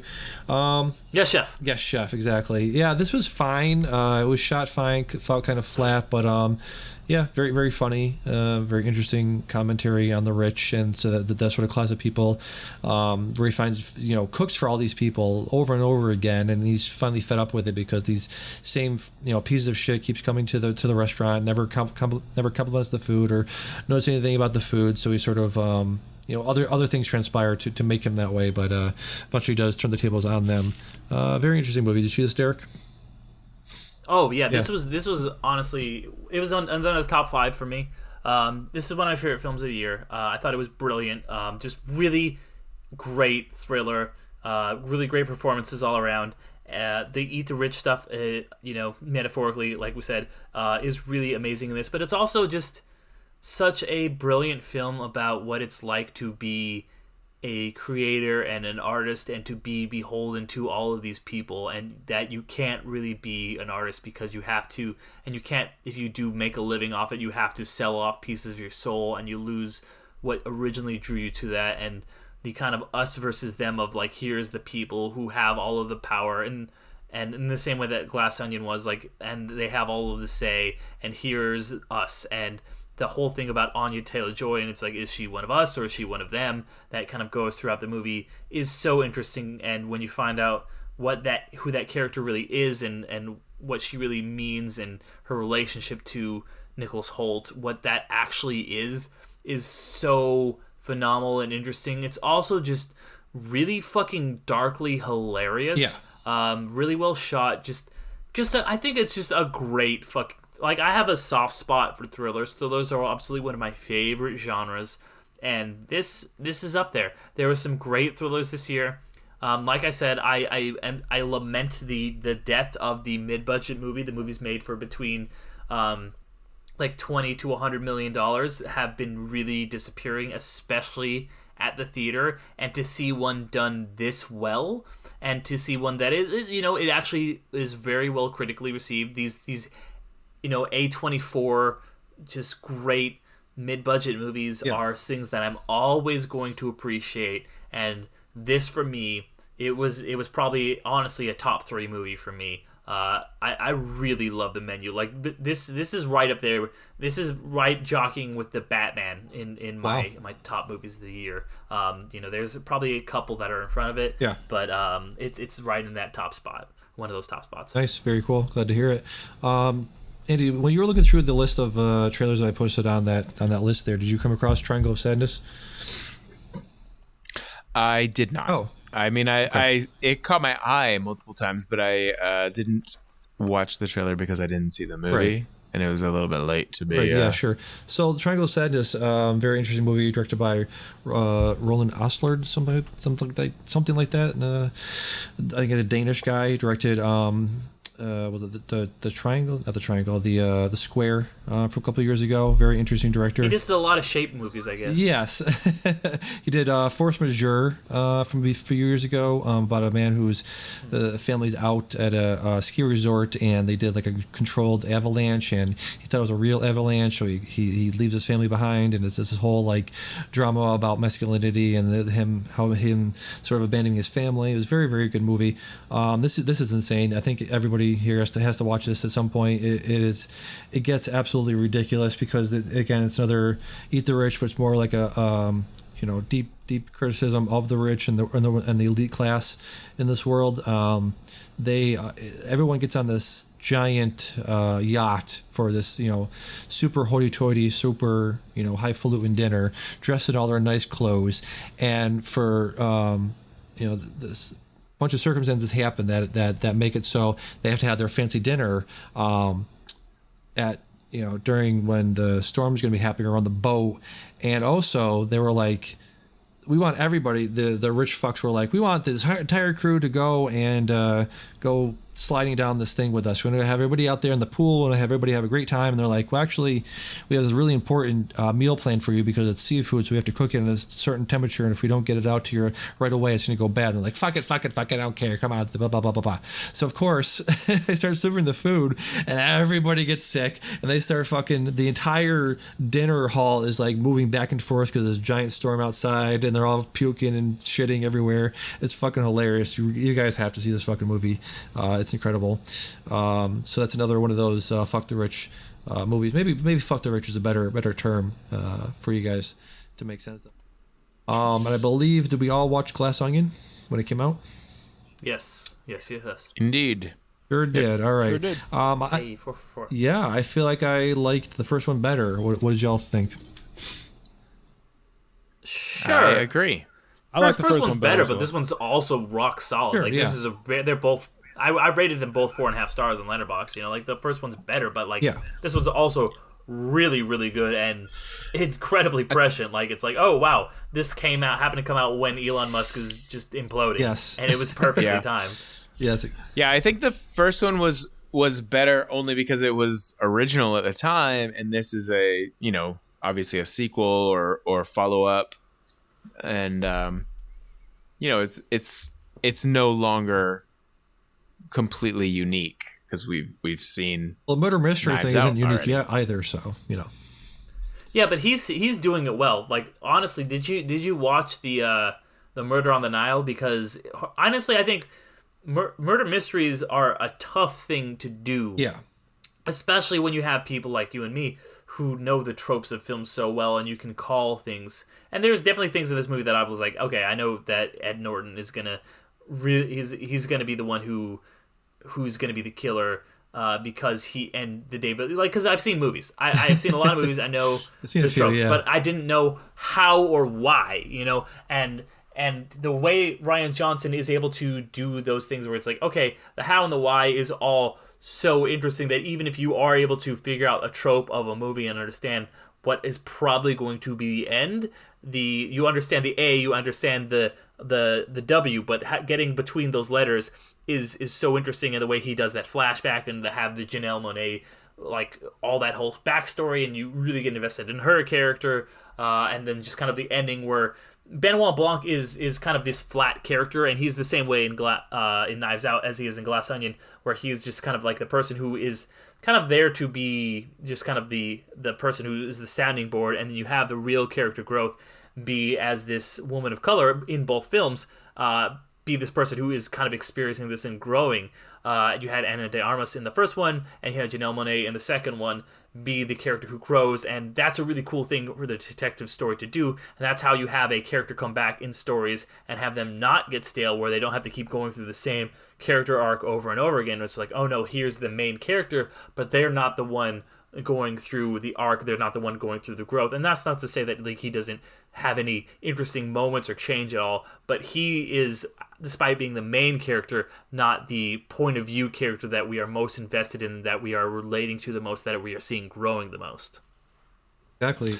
I think one of my favorite things about this movie, and something in hindsight looking back on Knives Out, is that they don't really ask you to solve the mystery. It's like it's about halfway through the movie where they start explaining everything to you. You're not expected to put these random puzzle pieces together. It's going to be something ridiculous that you probably didn't see coming, and so they just start putting the puzzle together for you. Yeah, no, that's a very, very good point. As Dion would say, well said. Very well said. Yeah. Yeah, what'd you think of this? I didn't like how they did that. They did the thing where it's just like, I think it's disingenuous to the viewer when something like, if you're trying to figure it out, like how Edward Norton's character shot her, and then like as it's happening in real time, or what you assume is real time, Benoit Blanc is like, oh, she's been shot, and everybody comes out and they sees her like, down and assumedly bleeding, but then it does that flashback later on where it's just like, it made it feel cheap. I'm not saying it's a bad movie, but what happens is it kind of like it just felt disingenuous to I appreciate Ben Shapiro. I can appreciate that. Okay, Ben Shapiro. Takes the mystery out. I was about to say the scene with the hot sauce rolling down and up into her nostril was fucking hilarious. Yeah. No, this was an honorable mention for me for sure. Like this is a top movie for me. Yeah, I was referencing Ben Shapiro was pissed off at this movie because he was saying it was too complicated and they did twists that weren't fair to the audience, just like you said. Oh. Yes, well, I mean, he was. he wrong? I mean, Ben Shapiro is as a fact never right, but yes. Yeah, he's a shithead, but for sure. But I don't think it was exactly the same points. In this specific he was outcome, making some different points than you, so I wouldn't put that on you. But this is a good joke regardless. Thank you. So that's wrapping that stuff up, the Eat the Rich stuff. I got two movies here that I've only seen, so unless anybody else has seen these, we can move on to Banshees of Inisherin. Yeah, are you asking me if I've seen Banshees? Because I have seen Banshees. I was saying Tar and After Sun are movies that I'm pretty sure I've only seen, correct? I've seen Tar. You've seen Tar. Okay. Did we talk about that when it came out or no? I don't think we did. We did? Okay. I think, because I had just seen it. Like, I came from the theater. Oh, that's right. Yeah. Very good movie. I have that at number 2. It's just one of those movies that, it has all of the Damian stuff in it. It has amazing acting. It has incredible long shots. It's about stuff that's going on today. Kate Blanchett is one of my favorite actresses working today. Really incredible script. I feel like the third act kind of fell off the cliff a little bit, but still one of the best movies I saw this year. So I'd highly recommend watching Tar. And then After Sun is a movie that I have at number 8. I don't believe it's on anything right now. I think Mubi is a streaming service that it might be on. Is it on Mubi? I have Mubi. Yeah, I think it just came on there today. So yeah, okay. Yeah, it's a movie with. Let me see. Paul Mescal plays a father of a girl in the 80s, and they go on vacation, and it's very much from the daughter's point of view. This is a movie that I was talking about before, where it's very much in line with a lot of the stuff we're talking about today, with looking back and memories and how we process memories and how we sort of go through them, and very much in line with the Apollo 11 or 10 and a half stuff, where it's about how you think about your memories as a kid and how they're sort of broken up and distorted, and how you sort of work to put them back together and sort of work to understand your parents as people separately from you as a person, and how they have flaws themselves and how you try to sort of understand them as a person. So very, very good movie. Highly recommend watching After Sun. So just because you just kind of breezed over Tar real fast. I just want to say something about it. Because that's a movie I enjoyed. I think Cate Blanchett deserves the Oscar for it. But it didn't hit for me the same way that I think it hit for a lot of people who are. It is on. If you look at a lot of these critics lists, it is very high on a lot of them. It's number 1 on a lot of critics lists, and I liked it, but it just didn't hit the same way for me. It's one of those movies that's like, I get why this is a movie that is so beloved by a certain sect of just kind of like critics and film people, but it did not exactly hit the mark for me. But I still do appreciate it. I'm in a weird position on it. Yeah, I mean, thinking back on it, it sort of does have a lot of that fuck the rich sort of theme running throughout it, because she very much does sort of lose her position in society by the end there, and it sort of is very much a sort of condemnation of that sort of person in that position of power, where she does feel very much untouchable. And does, engages in behavior that is very much seen as something that we would call cancel culture today, or whatever you want to call it. I think a lot of people frame it as that, and it definitely does have those moments of her getting her behavior caught on camera and posted online and being criticized for what she does. And sort of she has to sort of fight back against that. But yeah, just an incredible performance by Cate Blanchett. Probably one of the best ones I've seen this year. Would you at least agree that it is one of the best performances by an actress this year? No, I think it is the best. Yeah. I think it's number 1 with a bullet. It is incredible. It's the same way that I felt about another movie. Not the same way, but I felt about Austin Butler's performance in Elvis. Right. I fucking hated Elvis, but Austin Butler was incredible in it. Yeah. And despite my reservations with Tar, I think that Cate Blanchett should absolutely win the Oscar for this. It is in a career of insane, amazing performances. I think this is the performance of her career, regardless of what I think of the rest of the movie. Yeah, absolutely. So, getting down to the wire now, we got 2 more movies to talk about before we get out of here. Next one up is Banshees of Inisherin, another one. I do believe we have all seen this, correct? Correct. Yep. Yeah, we all. Yeah, this was on.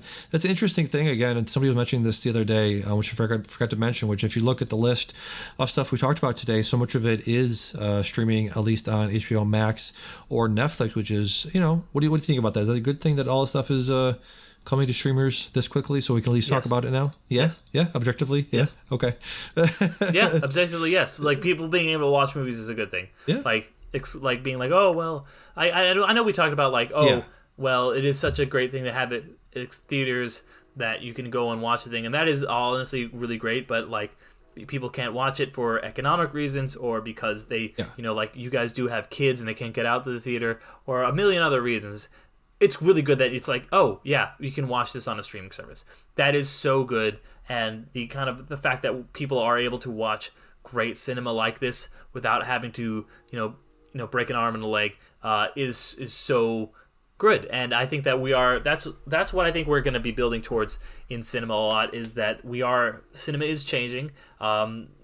People are realizing that streaming isn't maybe necessarily like pure streaming, like making $100 million movies straight to streaming is not the best idea. Theaters are having their other thing. I think that a really good hybrid, a middle of the road thing, is having these movies come out to theaters. Yeah. Do whatever business they do, and then, a month or whatever later, having them be released on streaming and then being able to kind of continue that so that people aren't waiting forever who can't make it to the theater are able to get this experience in not necessarily the same way that people can get to the theaters, but they are still getting to have this experience without having to, do whatever backflips they have to do or stream it illegally, because people will still do that. Who does that? Not me. Who does that? I have no idea what you're talking about. So it is a really good thing, and I think that is the way forward with cinema, is that we will see this model going forward where you will have a thing come out, and however long it takes, depending on how popular it is, maybe that's like Top Gun took a while to come to streaming because it was so popular. You can do something like that where based on how successful it is, if it's something that doesn't perform as well, then maybe we can make some of the money back on streaming. That is the way forward for me, honestly. Yeah, absolutely. Well said. Take a drink. So Banshee of Inisherin is a movie I talked about being like similar. I have feelings about some relationships I have with people, maybe on the show, similar to this. It's I was gonna say. I'll save my thoughts. Just to be clear, I would take a bullet for Andy or Dion, but I would just still charge them the hospital bill. I wouldn't just take a bullet just like that. So. The movie, if people don't know, it's a movie where Brendan Gleeson and Colin Farrell are lifelong friends, and one day Brendan Gleeson says to Colin Farrell, "I don't like you anymore. I don't like you, and I don't want you to leave me alone. If you talk to me, I'll cut off my fucking fingers," just like that. And so the rest of the movie is basically Patrick, Colin Farrell's character, being like, "What the fuck did I do? Did I do something to you? Did I offend you in some way?" And he's like, "No, you're just born. You're dull." And Siobhan, Patrick's sister, is like, "You're all dull. You're all fucking dull, and you're fucking boring. So get over yourself." And I can see both sides. I can see him being this guy who's reaching the end of his life. He's got less days ahead of him than behind him, and he wants to sort of do something of meaning, whatever that means. He feels like he can't do that while being friends with this guy, because he talks about for 2 hours about his donkey doo-doo and whatever he finds in it, and he's like, I don't have time, I don't have space in my life for those type of conversations anymore. And I can sort of sympathize with that to a certain extent, but it's a movie that I think is very complicated, and I think you have to allow for those complications to be valid. I think you have to look at him as a person, as a whole person, and as a flawed person, to be like, okay, I don't sympathize with what you're doing. I don't think what you're doing is okay. I don't condone your behavior. I don't condone your actions or how you're treating people, but I can at least empathize with it. I can at least see where you're coming from, right? Yeah. Well, and honestly, this is a top tier movie for me. Yeah. This is one of my favorite films of the year. I think this is an incredible movie. I think that this is a brilliant movie about so many things, including male friendship. What I was alluding to before is I really do think that this movie sums up the relationship between you and Dion, yes. Damian. I think that you are like you were just like, well, Dion, you're a Philistine, and you don't appreciate films like I do, so I don't have the time to listen to. And Dion's just like, oh yeah, this. I like this. This is good, and it's just like, you know what, Damian, I love you. I appreciate you, but maybe sometimes you're not Mozart. You're not going to be Mozart, all right? And just like this guy is not going to be Mozart. And I think that that relationship they have is so interesting and so funny, and just so poignant and so real. Yes. That I really, very real. I love all of that, the way that, and it is the whole thing about niceness, just being nice to people, and that is valuable. And you see Colin Farrell kind of lose that a little bit through the course of this film, and their relationship just deteriorates. It is absolutely, for so many more reasons than I can even get into, just talking about it here, one of the most brilliant films I've ever seen. I'm a huge fan of Martin McDonagh. Yeah. And then his him collaborating with Colin Farrell and Brendan Gleeson again, bringing about that trio from In Bruges is so good to see. Yeah. Deanne, what'd you think of this? Yeah, I thought it was a fun movie. It had that snappy banter that I actually like, and I went into this, I was just like, all right, well, you had said a lot about it beforehand, and how you view relationships. So, understandably, I went in a little guarded, You know, like, all right, well, let's see what the big deal is. Let's see what the fuss is. And so, I mean, yeah. Like, I like you said, you know, they are all flawed characters. They're all terribly dull characters. But, you know, like, his approach is just, well said. You gotta disagree with it, you know. Like, I mean, this is he honestly sounds, you know, like he has like mental, like he's like depressed, you know. Not deficiencies. He's psychotic. Yeah, he's cutting off his own fingers. Cutting off fingers. Yeah, absolutely. So you mentioned, like, you know, how super complicated and stuff the character development is. I kind of feel like if you put yourself in the time period that this existed, or it was set in, you don't really have to be. I mean, there were probably like a handful of people that interacted over an entire lifetime. Right. So like they've heard their stories over and over again. They've heard the same stories from the same people over and over and over again. I can definitely see you, Damian, being like, Dion, if you tell me the same story again, I'm going to start cutting off my fingers. I can see that happening. Right. I feel like Damian has thrown his fingers at me. I've picked them up. My dog is choked on them, you know? Yeah. Andy, you're going to burn Damian's house down. I can see it. I can absolutely. It's just like... Exactly. Right. But no, this one I've got at number 3, and you know, I had a teetering between 2 and 3. The only one above it is the one that we all haven't mentioned yet. But there are just so many one-liners that I think will probably be part of my vocabulary forever, such as, "Are we having a row?" Sounds like you're having a row. I didn't think we were rowing. I didn't know we were rowing. Sounds like you're rowing.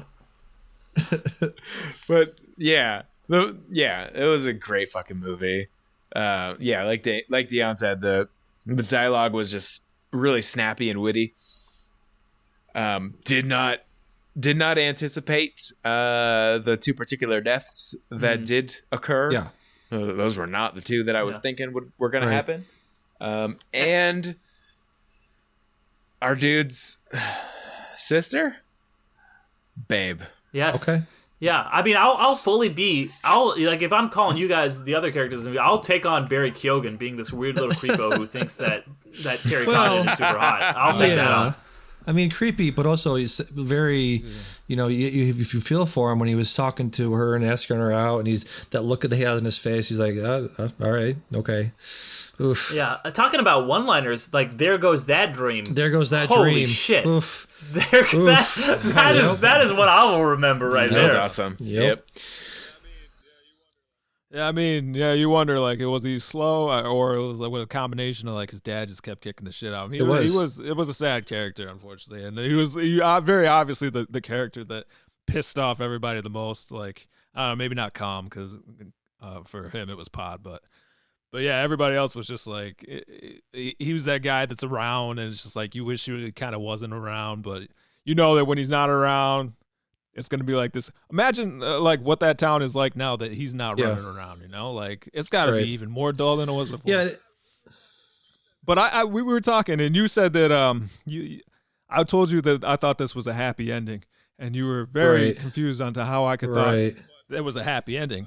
But, like, you think about it, like, by the end of it, they each got closure, you know? Like, Calm finally got his message through, and Pod, he finally was receptive to it. Now, you would think that this is the end of their relationship, but basically Pod was saying, like, this is just the beginning, you know? And now their relationship is more interesting than it had been in the first place. Like Calm was saying the whole time, he's like, I like you better when you're drunk, you know? No, you're actually interesting when you're drunk.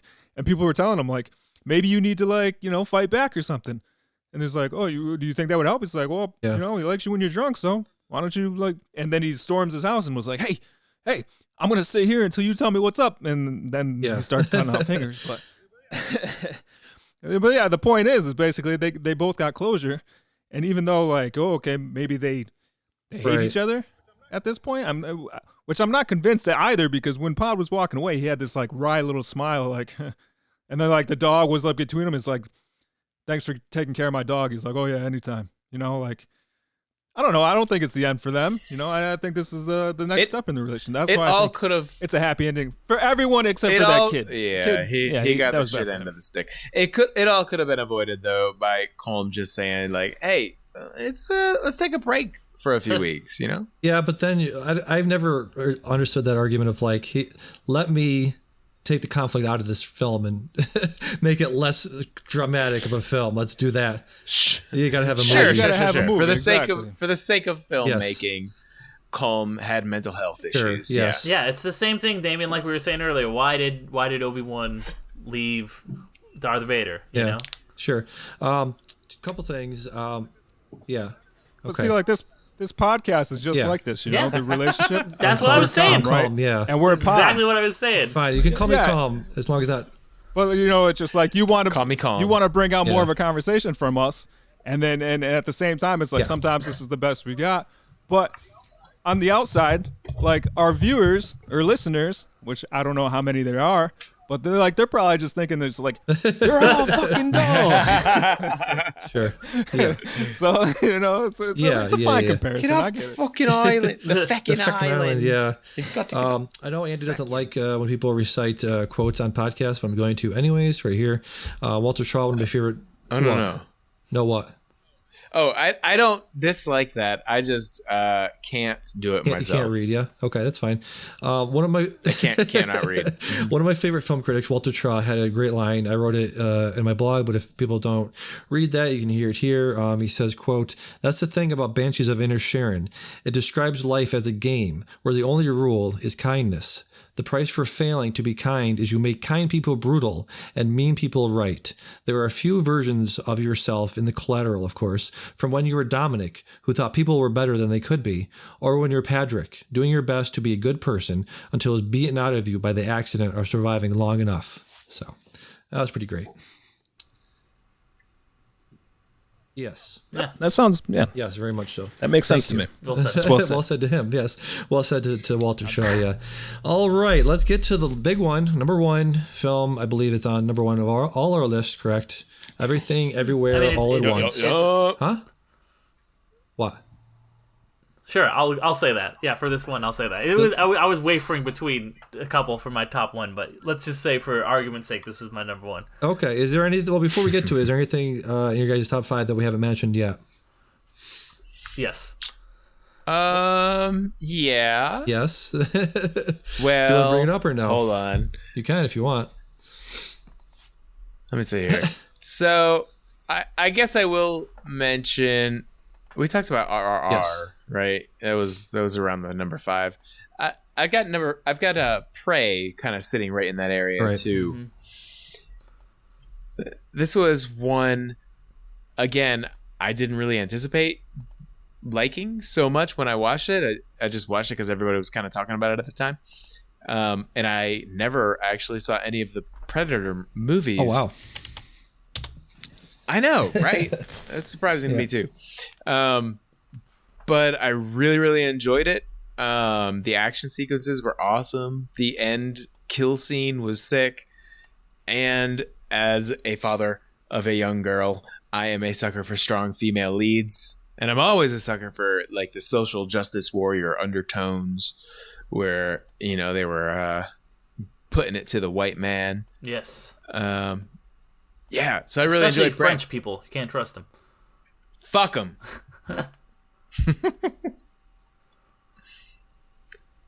No, Prey was on my honorable mentions as well. I really did like Prey. I think it's the first really good Predator movie we've got since the original Predator. Dan Trachtenberg did a really great job, and I'm really excited to see where it goes in the future. It brought it back to that just kind of original Predator, like outsmarting this. You can't outfight the Predator. You got to outsmart it. And it was just a really great big budget action movie, and to see it done in, you know, mostly the Comanche language and just with all these actual Native American actors was a really cool bonus to just a great fucking action movie. True. True. Yep. Anything else people have on their top 5 want to get to before we get to number 1? I mean, I just wanted to mention Yes. how much I dislike Top Gun Maverick. Go ahead. Yeah. Keep going. I'm good. All right. yeah. I'll say yes. of my top 10, we haven't talked about half of them. 5 of my top 10 we haven't brought up, but you know what? I'm gonna save it. Okay, yes. Save it. Like Yeah. go on my.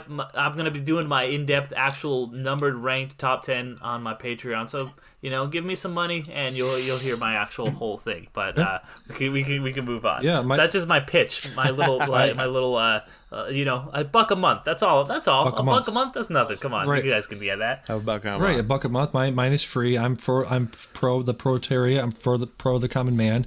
I don't hide my stuff behind a paywall, so you can go get that. It's free. I do 2 episodes a week for free. Right, This sure. is this is a little bit of extra. This is the big one. Exactly. All right, so we're all set to go. And I do Yes. more than 2 episodes a week because I do 2 yeah. episodes of this a month too. So I'm Yes. doing all kinds of podcasts, All kinds of, yeah. up and down the wazoo. I got to have a little bit for Derek. You're doing all kinds of free labor. Yes. Yeah. All right, so we're all set to get to number 1. Yes. Yeah. Okay. Let's hit it. Number 1, Everything, Everywhere, All at Once. I already said it. Already mentioned it. But yeah, this is my number 1. I assume this is everyone else's number 1 film of 2022. Yep. Yeah. On this podcast, it is my number 1. Yeah, on this podcast. Okay. Yeah, I was honestly really waffling between this and one other one, and I had a hard time. So I'm gonna really that's not a cop out. That is me saying like for this. I'm gonna give you purposes of this, I will say. $1. I'm gonna give you $1 just so because, we can find out. Just so we can find out. I'll tell you off air. Yeah, you gotta pay for that. Yep, exactly. So a couple things I didn't really touch on. I listened back into stuff how we talked about and what we talked about before. Again, there's a bunch of movies that came out this year that are sort of miracles. That they were as good as they were, and just based on what they were. Trying to think of what was the other ones we mentioned that were like, oh wow, that was actually really good. I think the Batman was that. What was the one I'm thinking of that was really good? We were like, oh my god, I can't believe that was RR, yeah, something like that too. But yeah, just going into this thing, again, we talk about mid-range, mid-budget movies, original movies, a movie that's not IP, a movie with actors that have sort of. With Kuang, one of his first major acting roles in 20 years. That's incredible.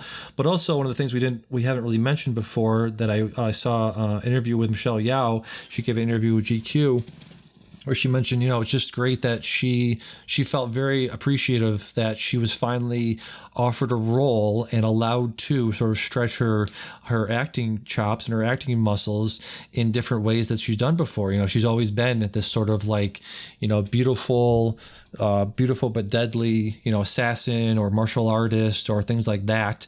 And in this movie, she's actually able to stretch her, dramatic muscles and her comedic muscles and all these other different ways that she felt like she could do before, but was never really allowed to or never offered the ability to do that. She had, so much heart and absurdism also with the, hot dog fingers and stuff like that.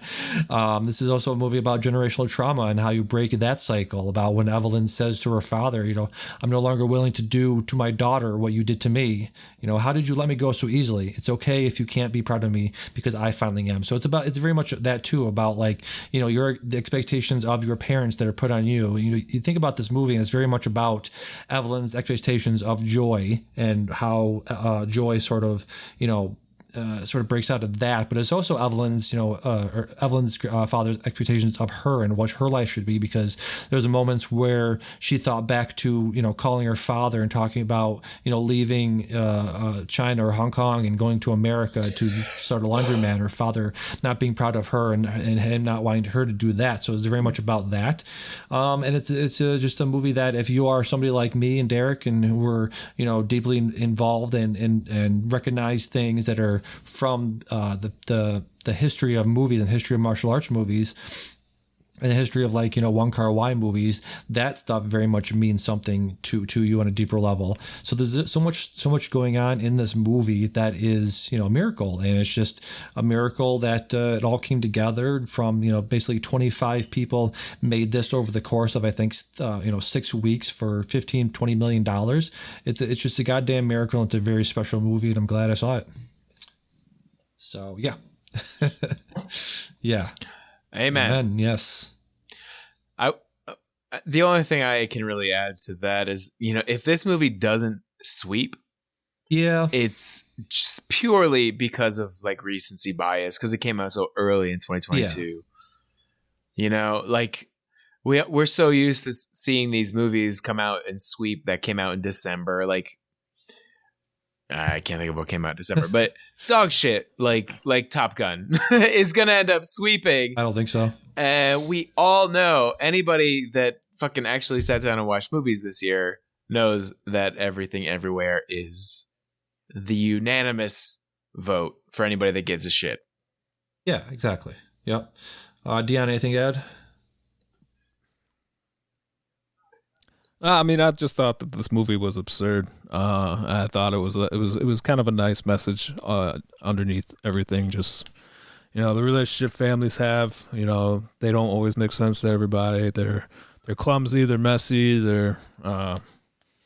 Some people might find it meaningless, but you just embrace it anyways, and try to find your happiness. Yes, it's a nice message. It's about finding family, love, joy, all that happy stuff that you talked about.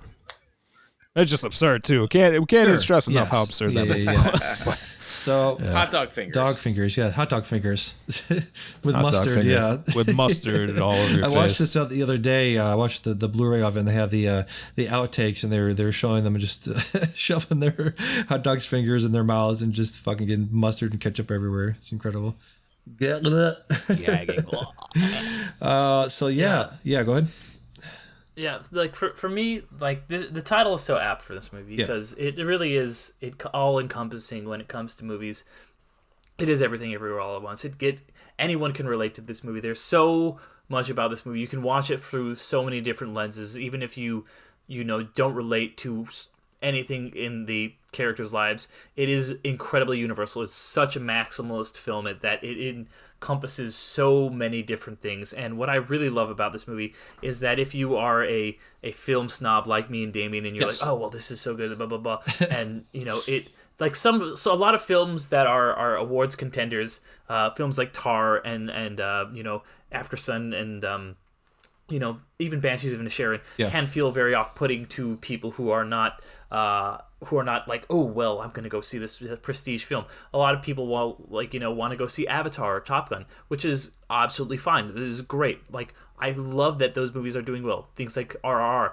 I want those movies to be respected. As much as I also have respect for movies like Banshees of Inisherin and Tar and all these other incredible movies. They're both so good, and this movie feels like it is the best of both worlds. It is both a movie for everyone, but it is also a movie for people who really, really love movies. You can watch it and appreciate, like, wow, this is such an incredible homage to In the Mood for Love.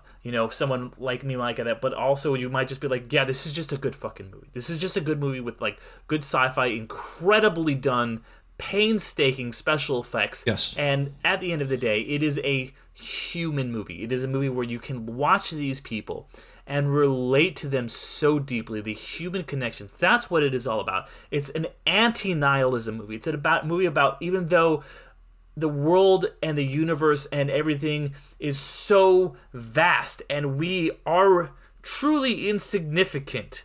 We really are. It is saying that the connections that we have give us significance. The connections that we make, we give ourselves significance by loving our fellow people, by connecting to people, by making these real, deep human connections. And that is why the movie is my favorite movie of 2022 and deserves to be remembered forever. It deserves to win Best Picture. It deserves all of the accolades that everyone is going to throw upon it, because this movie is goddamn perfect. Yeah, well said. Clap, clap, clap. Yeah. You mentioned a couple of things I forgot to bring up. like you said, it has a great message inside of it. I feel like there are a couple of movies from this year that also have great messages, and you were saying things like Banshees of Inisherin and Tar will probably get Oscar love and Oscar attention because of how highfalutin they are and how artistic they are. And this is sort of it has a lot of those same messages in there, but it also does that thing where it's delivering the medicine with a little bit of sugar. You know what I mean? It's delivering these messages with, like you said, with the sci-fi and the martial arts and the color and the pop and circumstance and the confetti and people blowing up and all that absurd stuff is on top of that, but also deep down, not really deep down. You don't have to look for it very very hard, but it's right there where it's got the heart, but it's also got the sugar and it's got the action and it's got the absurdism that you can sit down and watch this with your parents or with your kids. And there's some violence in there. There's some stuff that's not really for kids, like the the first time you see Jobu Tapaki, she's in the hallway and the cop tries to hit her with his baton and it turns into two giant dildos. So that's not too kid friendly. But for the majority of this, I feel like you could watch this with most of your family and you would have a really good time. Or when they have to activate the realm. Well, yeah. But I mean, they blur the balls out, so that's not, we don't actually see everything. So that's so good. You can't see there's no penetration. So that's why it's PG-13. It's softcore. Yeah, it's PG-13. It's softcore, exactly. So any other thoughts on that before we get to honorable mentions? No, that was it. Good.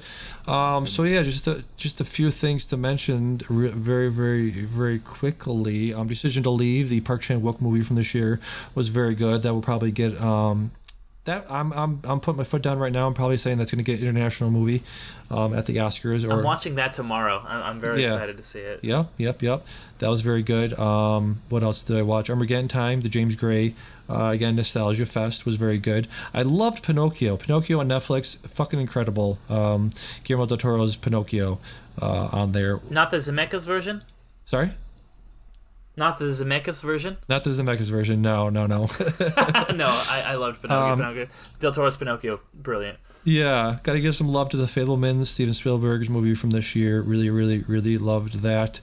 Let me see. Unbearable Weight of Message Talent, I believe, is something me and Andy you saw and Derek saw, right? I did see it. Yeah, I liked it a lot.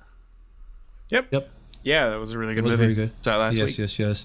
Dion, the Crawdaddy. You saw Where the Crawdaddy Sings, correct?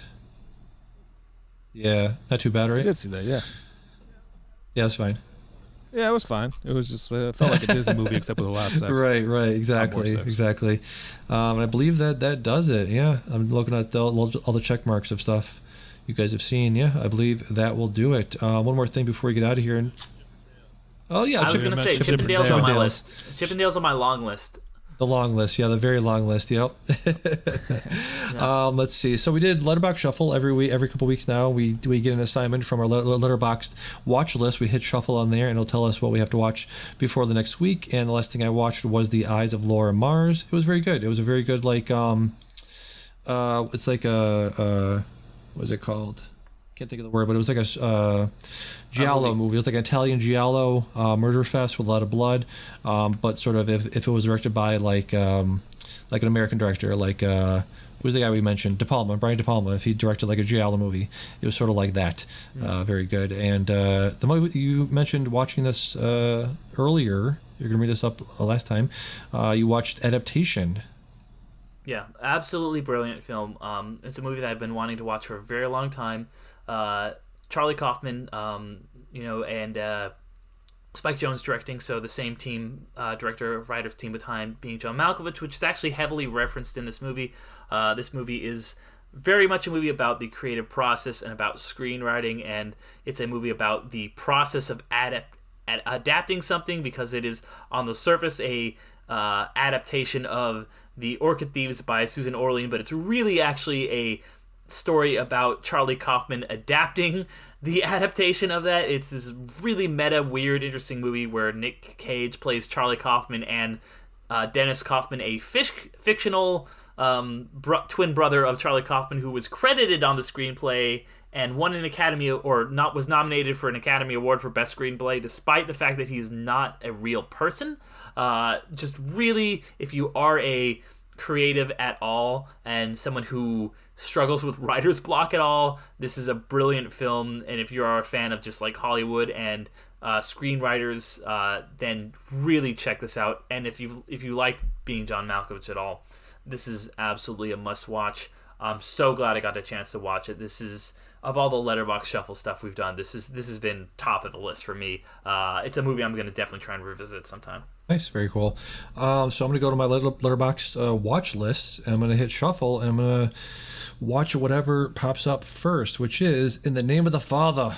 It was an early Daniel Day-Lewis movie about the IRA in the 60s, I believe. Daniel Day-Lewis, Pete Postlethwaite. Love that guy. I can't say his name, but I love him as an actor. Roland Tembo. Yeah. Your favorite movie, Jurassic Park: The Lost World. Yeah. Emma Thompson, John Lynch. So, yeah, definitely be checking this out. Directed by Jim Sheridan. I wonder if he's related to Tyler Sheridan. All right. You check out your watch list. Hit shuffle on there, and we'll see what you get assigned. Ooh. All right, here we go. Yes. Steven Soderbergh's claim to fame, Sex, Lies, and Videotape, a movie that I've been meaning to watch for a while. I'm going to apparently have to rent this because it's not streaming anywhere, but that's fine because I love Steven Soderbergh, and this is kind of his breakout movie, so very excited for this one. Nice, very cool. All right, let's do some plugs before we get out of here. Let's see, go to Medium Blog, did my huge year-end everything other than movies, blog posts, books, audiobooks, podcasts, music, and all of that stuff will be on there. Books, audiobooks will be on there. Check that out. And also did top 10 movies out 2022. Wrote about 5,000 words, which that was arduous. That was anybody that does any writing is always talking about how the writing process always is a bitch, but you always do like the completing. Having the feeling of accomplishment is always good. So check that out at that's Damian.Sherman.medium.com over there. Go to B for Benedetta on my Letterboxd, Film Essayist on YouTube. Go to Anchor.com to make a podcast and check out all of my interviews, which I did a whole bunch last year. Again, talking about best of stuff 2022. I did a bunch of interviews with the guys from the Pick of the Week podcast over there.